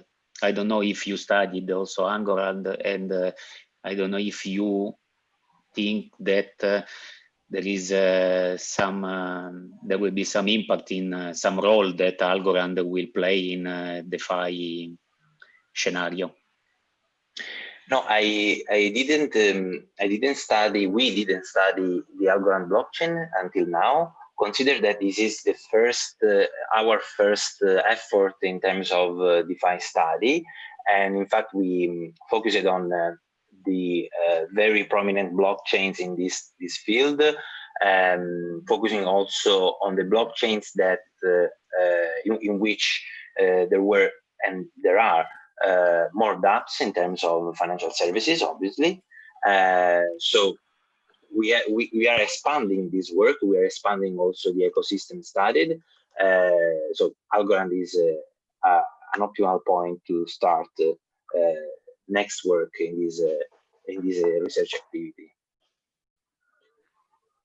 Okay, last question from Fadi. So Fadi wrote, as I understand, the liquid Bitcoin federated and pegged sidechain allows the execution of simple smart contract, for example, lending. Bitcoin hasn't been considered as a DeFi platform because the liquid platform is only on layer 2. Okay. I don't And, know if and the second part, just to conclude, the second part is, are there in general some downsides in using layer 2 solution for DeFi? Okay, in this case, frankly, we didn't go very through this part of the DeFi until now. What I can say is that Bitcoin, in this moment, we just consider the Bitcoin blockchain as the most important one. So the first layer of Bitcoin, just because from Bitcoin has started a lot of forks. So we know that there are a lot of Bitcoin blockchain with different names and different layer of governance. But in this case, as I told before, we considered just the first, the 8 most important blockchains in order to map the ecosystem of DeFi and to just to take into consideration the largest possible number of users that just take advantage of financial services provided within decentralized finance.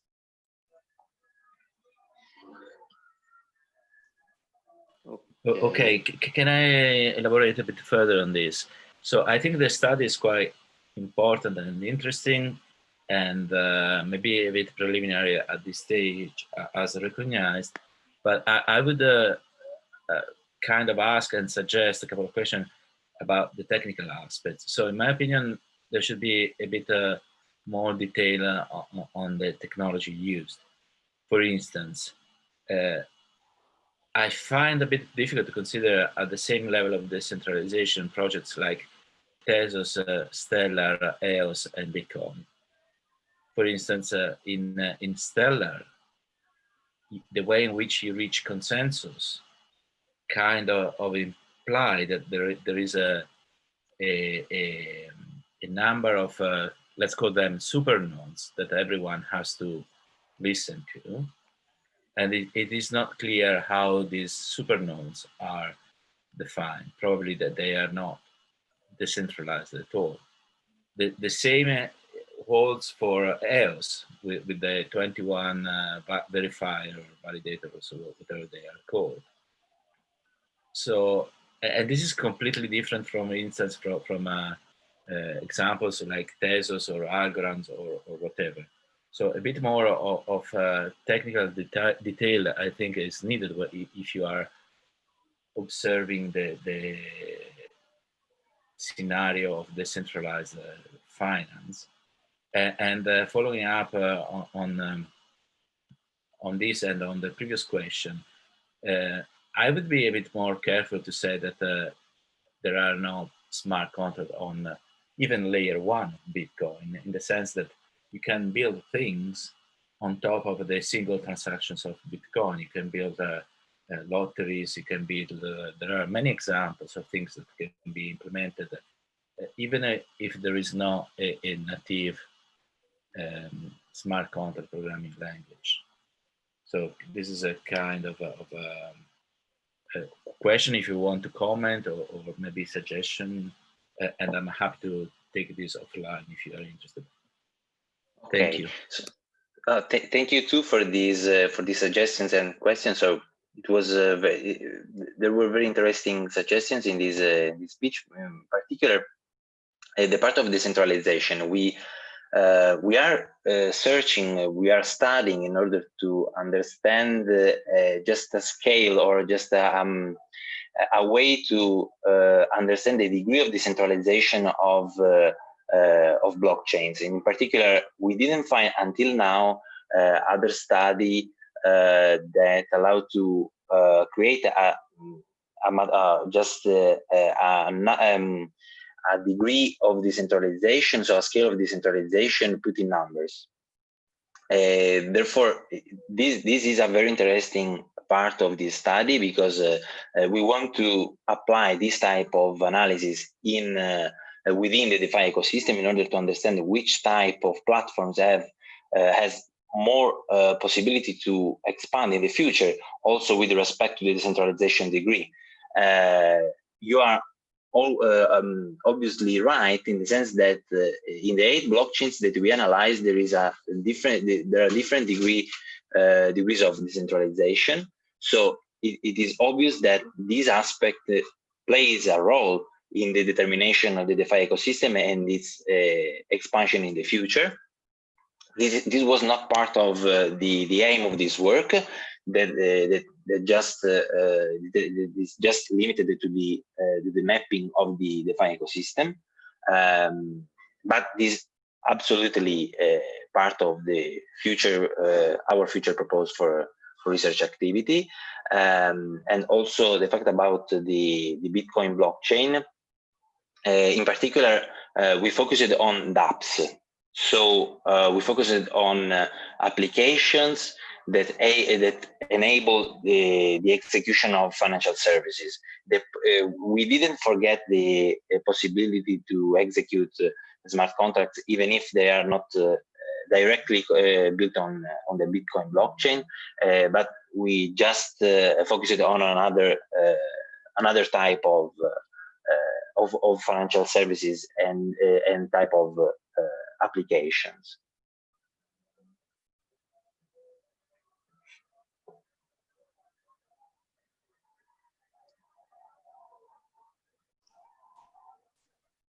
Okay, so thanks to Roberto. So I forgot to clap my hands in the last talk. Thank you.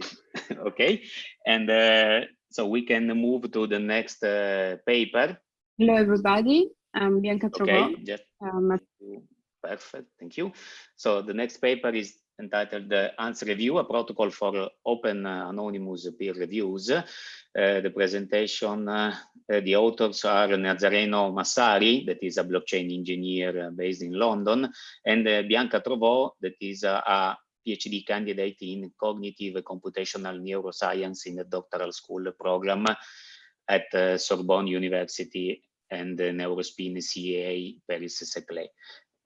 She recently started doing also parallel research on blockchain solutions. Last sentence, this project was born and won the first place at the recent at Turin hackathon, and now is taking part in the first kernel Gitcoin incubator, that is a selective program for the development of Web3 products. We can start the presentation. A PhD student in cognitive neuroscience at Sorbonne University, Paris, France. I'm Nazareno, blockchain engineer.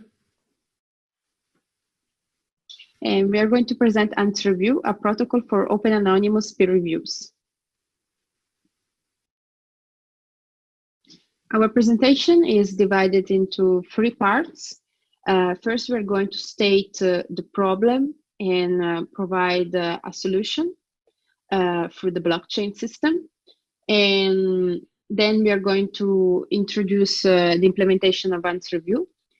And finally, we are going to have a final discussion. As you may know, the peer review process is an essential and necessary process for assessing the quality and validate papers before publication. And here, for example, we report results from a qualitative survey that we ran online among researchers from PhD students level to principal investigators. And as you can see, one of the most recurrent words for the definition of peer review is quality, validity, the fact that the peer review is interpreted as a step that ensures a community standard, and it's a necessary process. for high scientific quality. However, the current peer review system presents a lot of flaws. In particular, the system is very slow, and this impacts scientific dissemination. And we think the main reason for that is the fact that there are no proper incentives in the form of a lack of external recognition from the scientific community itself. Also, there are no enough trained reviewers for all the amount of manuscripts that need to be reviewed. And this because the process is top-down and it's a selective, we can say elective process based on the editor's choice. Another major problem is concerns major vulnerabilities in the system that can compromise the review's quality, such as, and it has already been reported, fraud, misconduct, and social cognitive biases from the reviewers towards the authors. And therefore, the system needs to be validated itself. So reviewers must be reviewed. Some solutions have been proposed to speed up the process and improve it. But so far, for example, in terms of incentives that have been introduced by scientific journals, only the performance is assessed, and only in terms of the quantity of the reviews that are made and not the quality. Another proposal to speed up the process comes from journals consortia and journal independent companies that allow authors to have portable peer reviews, so reviews that are transferable across journals that adhere to this consortia. Increase control. Two peer review systems have been recently adopted: the double-blind peer review that protects the author's identity, but it still doesn't solve the problem of the black box process of peer review, which is not accessible to the scientific community, and open reports, in which makes reviewers more accountable because we know their identity and they have to sign the reviews, but also more exposed to forms of retaliation. Finally, and this is less common, some services offer reviews of reviews themselves.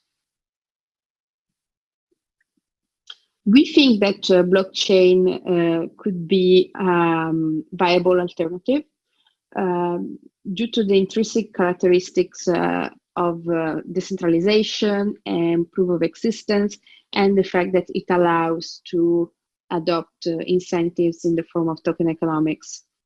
Indeed, in a scientific conversation, recently, for example, we cite the think tank based in Berlin called the Blockchain for Science.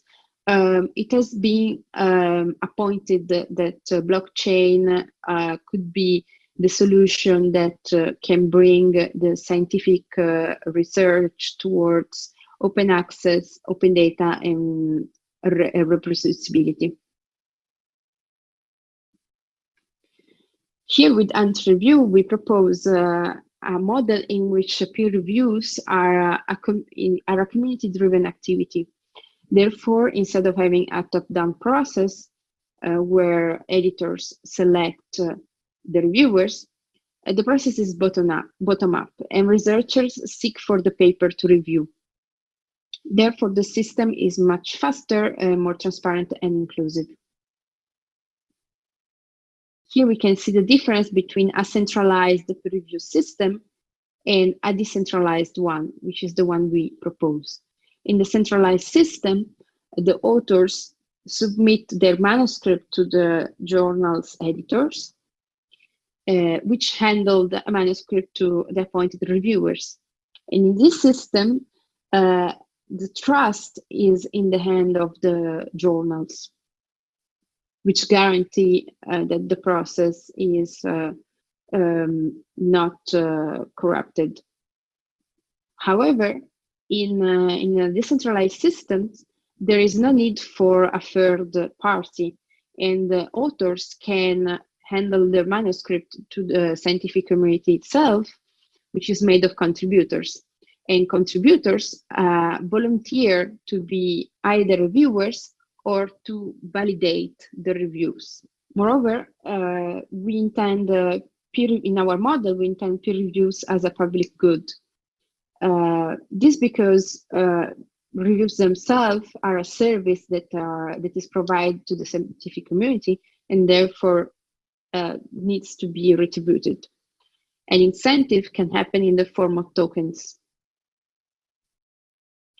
The tokens indeed reflect both the symbolic and the material recognition for the work done by the researchers, and therefore can shape the author's level metrics by measuring the impact factor of researchers, not just based on the citations, but also on other activities such as peer reviewing. And therefore, the system can act as a reputation builder. Here again is a comparison between the current system and the system that we are proposing. In the current system, the value flows only from the authors towards the journals, but only the journals actually get material recognition for their work. In fact, the authors must pay a very high publication fee. However, neither authors or reviewers are actually retributed for their work. In our system, instead, everyone contributes to the value flow, both in a symbolic way and in a material way. So all the members of the system can be retributed with tokens. Finally, we want peer reviews to be open, accountable, but anonymous.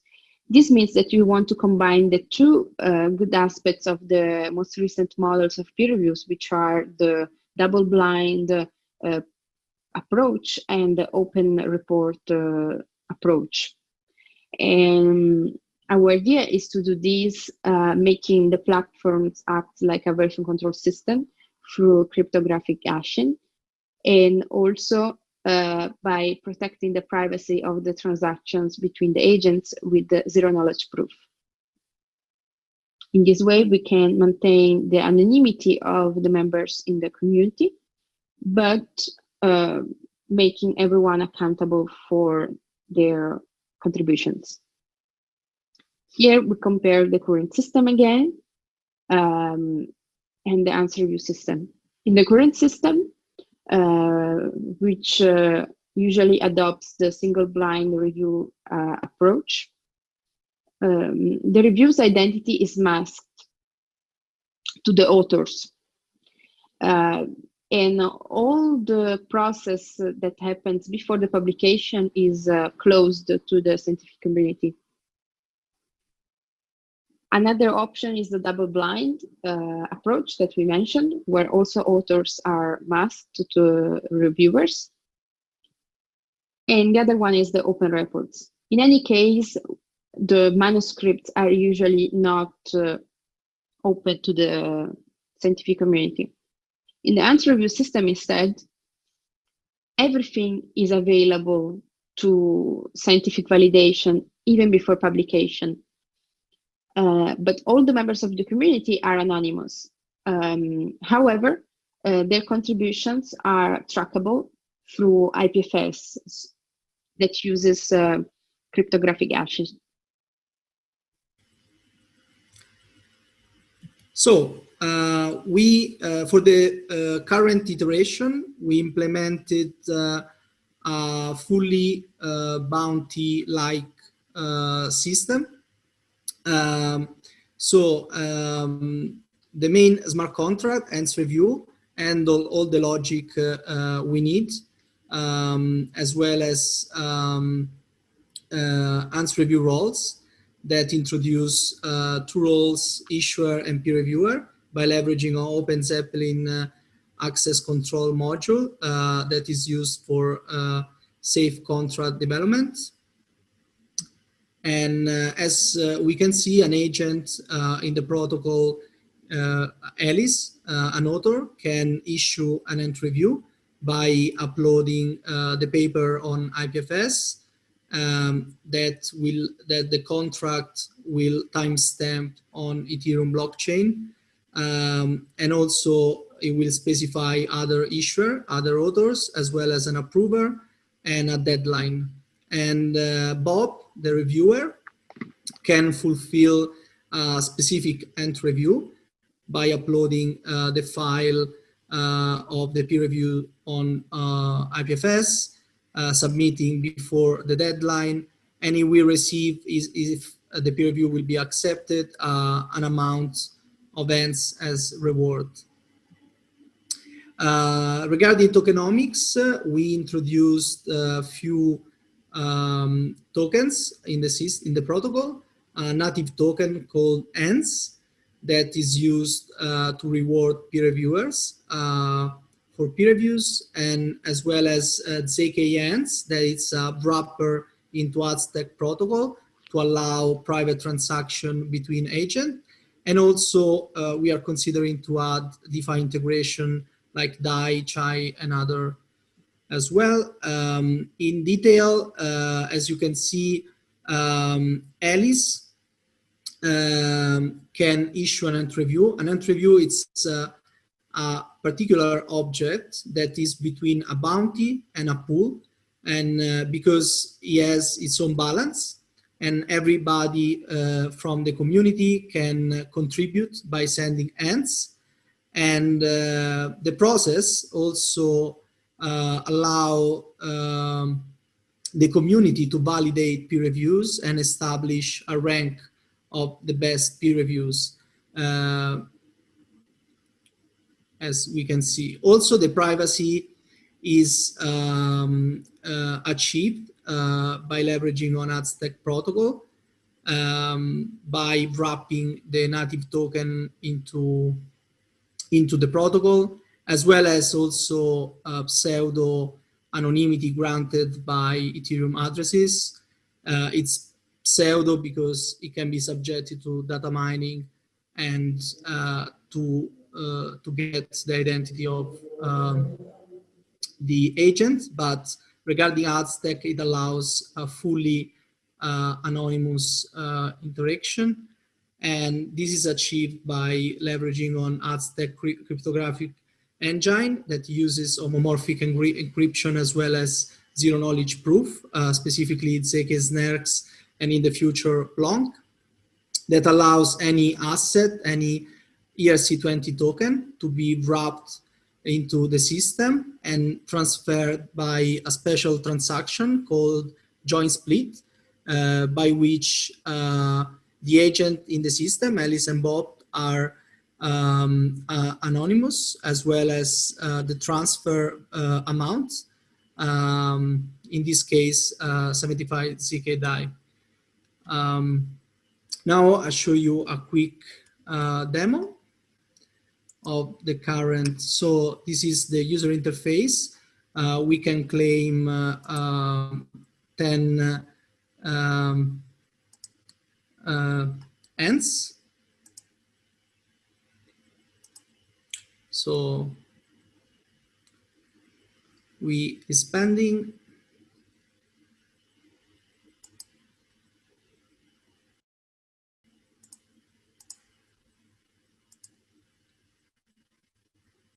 okay, and we got 10 ANS. Now we can issue an ANS review by choosing the paper to upload, as well as the requirements and the approver that can be selected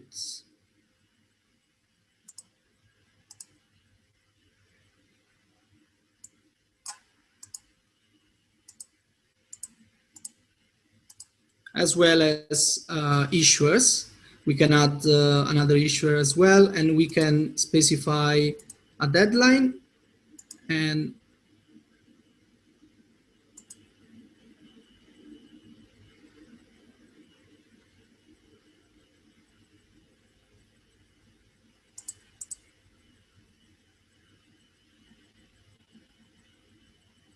confirm.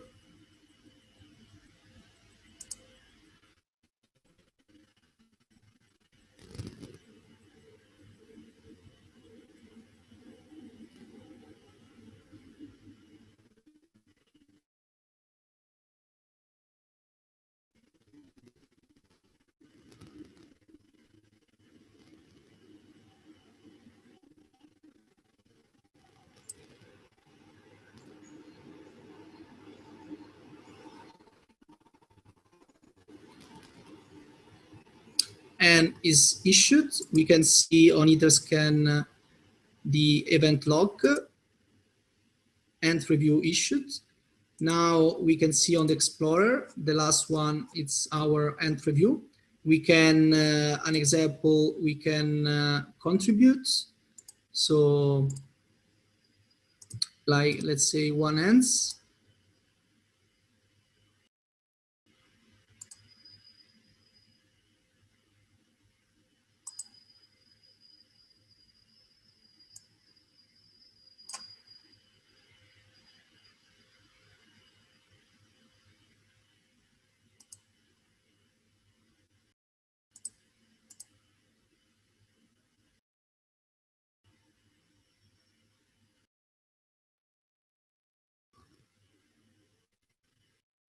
Let's confirm.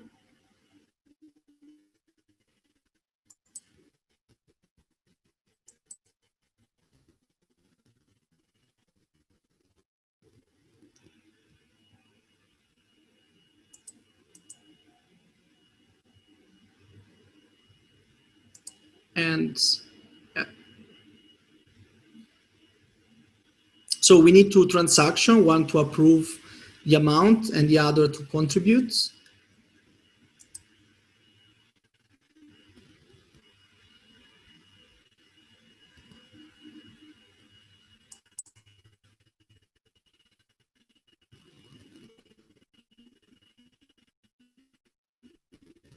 I see that we can check on Etherscan.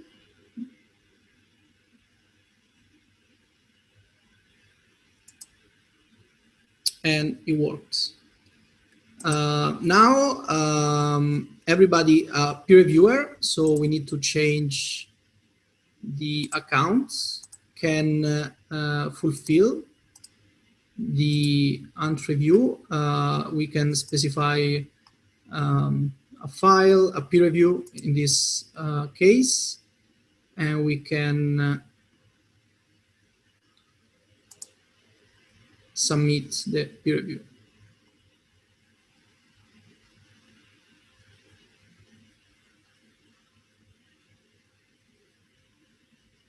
And we can check on Etherscan that ant review is fulfilled.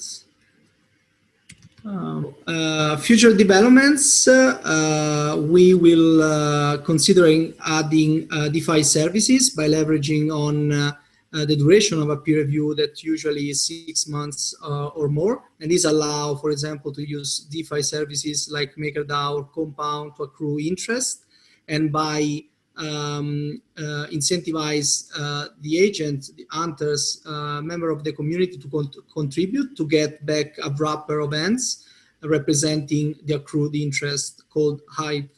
And also we are considering to extend the protocol to a DAO, a decentralized autonomous organization, by using ants as a governance token, by which agent of the system, the community, can upvote, downvote peer reviews. And by doing that, they validate the best peer reviews, and based on that, they will get paid. Finally, if the peer review process becomes community driven, we might require a universal standard for peer reviews. And we consider also some options that have been introduced recently, for example, AI assistant for at least the formal parts of the peer review that could be speed up. Thanks for your attention, and we are happy to receive questions and comments. Okay, so we have two questions on Slack channel. The first question is related to the use of ZK proofs. In particular, Fadi is asking if you can give more detail about it, in particular, which is the statement parties that ZK proof is used to prove. Sure, good question. So we are using ZK proof to allow private transaction in the system. And this is particularly useful because allow a verifier to prove that a transaction has been done without revealing the detail of the transaction. So it's very powerful tool, and it allows to cover the identity of the agents as well as the amount being transferred, but at the same time you can prove that it happened, and a verifier can verify that. Okay, but do you have you can see some more specific to the use of ZK proof in your approach, or? So in the we are still developing that side, because currently Aztec protocol is releasing the new version, and but basically it has a library, Access cryptographic engine on Ethereum that allow you to write a smart contract to wrap an ERC20 token and to interact with this engine on Ethereum to basically abstract and allow confidential transactions. So, and they currently are working on a new zero knowledge proof algorithm called Plonk that will allow to improve scalability. So yeah, I hope I answered the question. Okay, thank you, Nazareno. We have another question. Yeah. Maybe if I can add on the previous question on the specific case of Ants Review, for example, our interest is that the parties, I mean, the agents in the platform cannot know in advance what are the values in the transaction, right? Because if you see that, for example, a specific manuscript has been staked a certain amount of ants, then people might want to validate a specific peer review instead of another because of the value that the economic value that this has on the system, right? And with the joint split proof that is allowed by Aztec protocol, we can have this cryptographic system for which you know that the transaction is valid, but you don't know how much people are voting for a specific review instead of another. Because finally, our idea is to have a sort of ranking system in which, for example, you have 4 reviewers, and then, or maybe 10, let's say more, because people will select the best one. And the contributors in the platform are going to choose the ones that are the good reviews based also on the, and this is related to the next question, I guess, because the idea is to have a system that actually prevents people who are not competent in a way to have their peer review validated, in the sense that maybe some users might just want to game the system to get the reward. So they might put random peer reviews, right? And with this, we want to ensure that it's not just about the quantity of reviews, but also about the quality. Yeah, thanks, Bianca.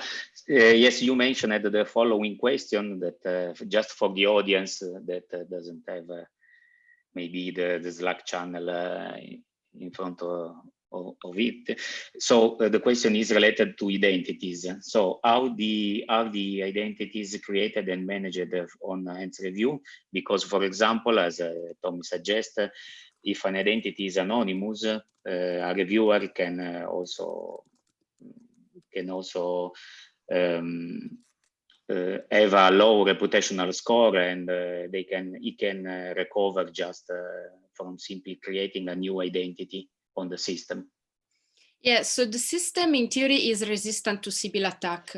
So the idea is that since we have the cryptographic hashing, we can always track who is the reviewer. You cannot have two accounts. So it's not possible that someone enters the system, make a second account to be validating the same reviewer twice.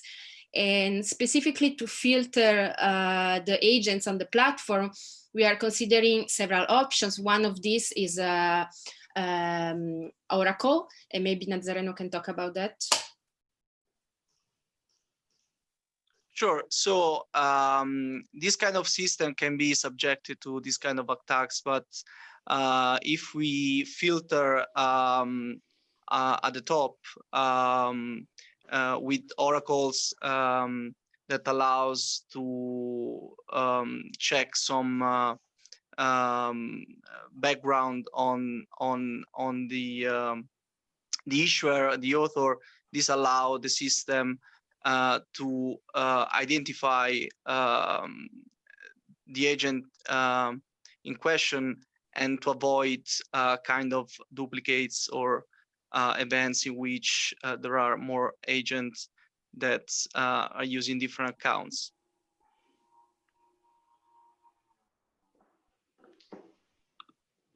Okay, so Andrea? Yes, I think thank you for the presentation. It's a very nice idea, very well thought, but I think that there are a couple of points that needs more further elaboration. I missed something probably.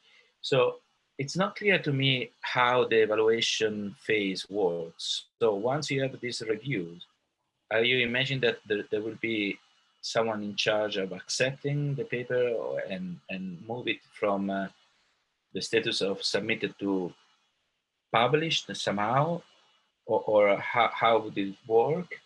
And I had the same question about the Sybil attack, because even if you use an oracle, there is a centralization points that enables the reviewers.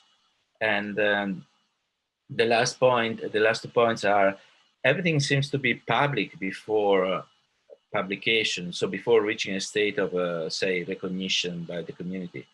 And I'm not sure this is very much wanted by researchers, because if something is in a liquid state where it's public but not published, it's a kind of a risk for your say intellectual property. And finally, if you could say something more about how the revenue is generated, who is paying for what? Thank you. All right, maybe we can start from the latest one and then go backwards.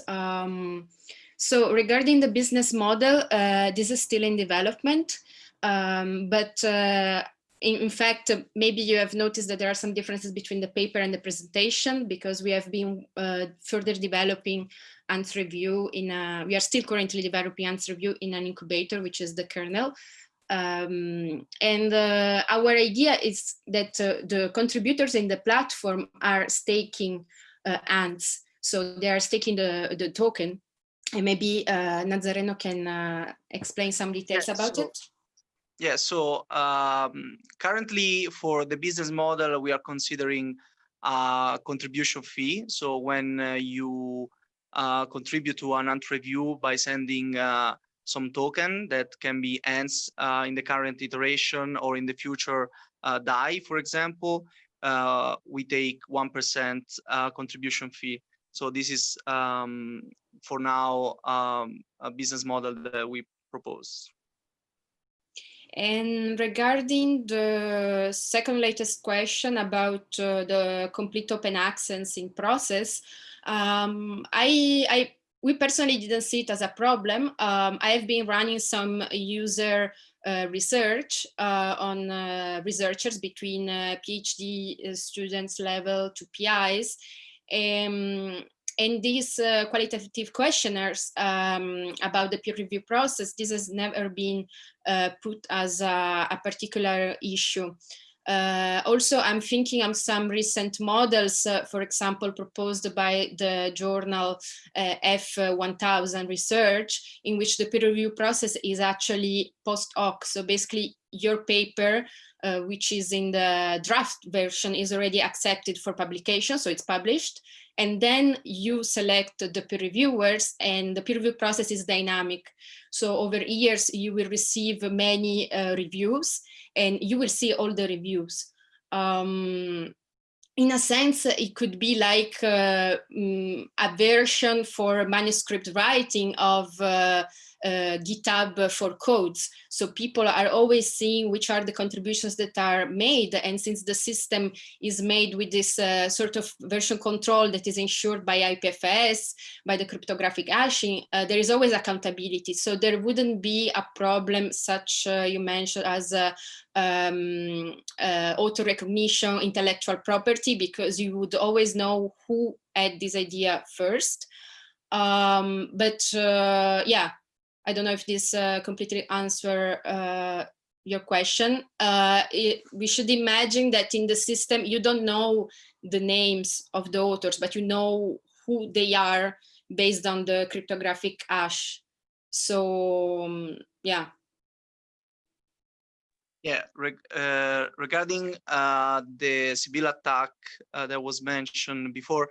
So currently, someone, a peer reviewer or an issuer sign in the system, you need to get, you need to be granted a role, issuer and peer reviewer. And as Bianca was saying, this could be done by using an oracle to filter bad agents or other solution as well to avoid the Sybil attack. And also regarding the validation of peer reviews, this is in discussion, and it's part of future developments. An idea would be to use an ERC20 token with disabling the mind function, and just use the balance as well as the transfer. There is already a use case in Status called Discover that is be used to upvote, downvote dApps on the browser, and we want to develop further by integrating this kind of solution that it's already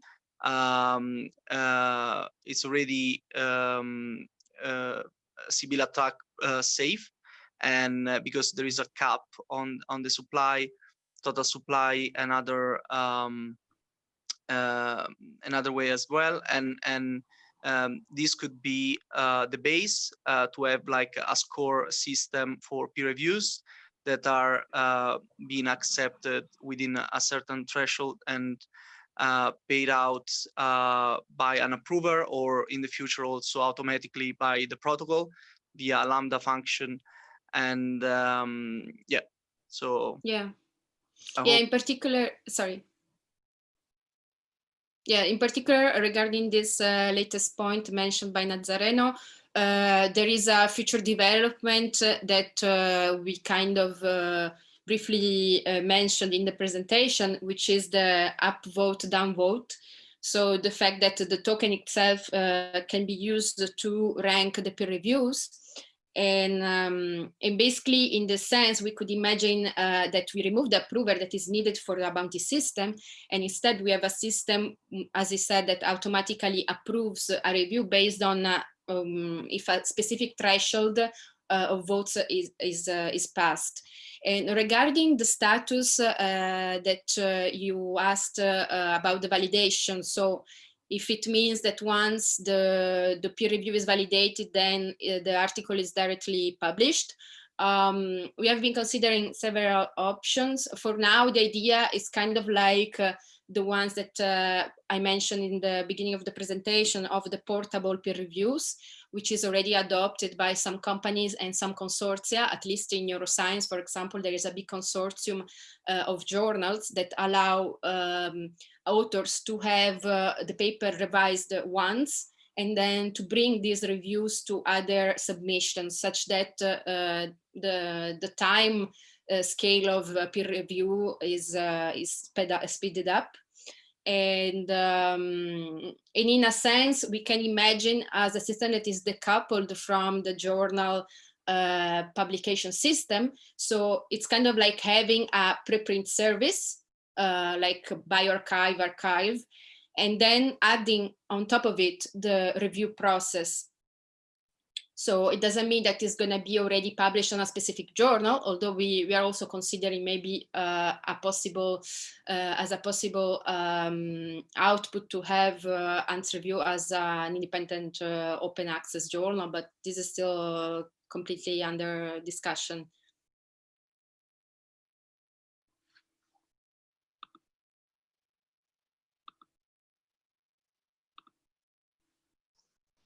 Okay.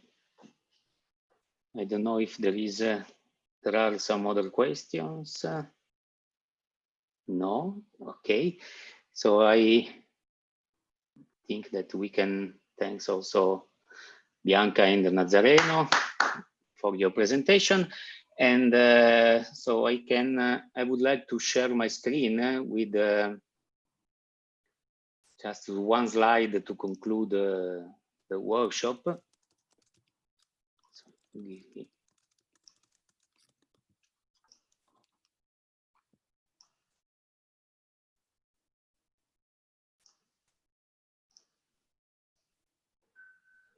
Okay, just one slide to remember the next steps to the authors. So the deadline for the final camera read of the paper is September 25th. Please note that there was an error in the notification email. So the right deadline is September 25th.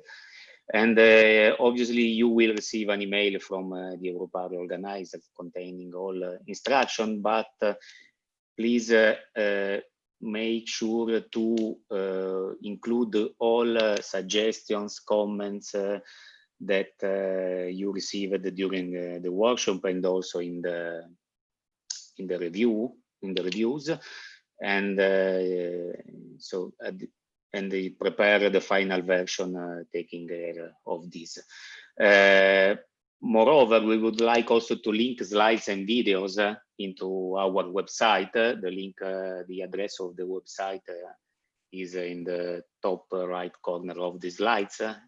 And if you want to share the slides, please send the file to me. And also, if you disagree with the publication of your YouTube video, please write us. Okay, if we don't receive an email, we will publish the YouTube links in our website. Moreover, I would like also to ask to the audience, not only to the authors, if you are interested to join the program committee, again, write us. And with this, we would like also to thank all Europar organization to give us the possibility to organize this workshop. And I think that's all. Thanks also to all presenters, to all reviewers, and all members of the program committee. I don't know if Andrea wants to add something. Yes, I just want to say goodbye to everybody. As Claudio said, if you are interested in collaborating towards FPDAP, feel free to contact us. This is a thematic, quite focused workshop that is slightly growing over the years. So we have had a small number of editions, but especially this year, several talks were very interesting, and I think it could grow even more. So thank you so much, and thank you for adapting to this new format. We will see for how long we will need to be using it. Possibly we come back to in-person conferences as soon as possible. So thank you so much, and see you next year, and get in touch if you have questions or proposal or ideas that you want to discuss. Goodbye. Bye-bye.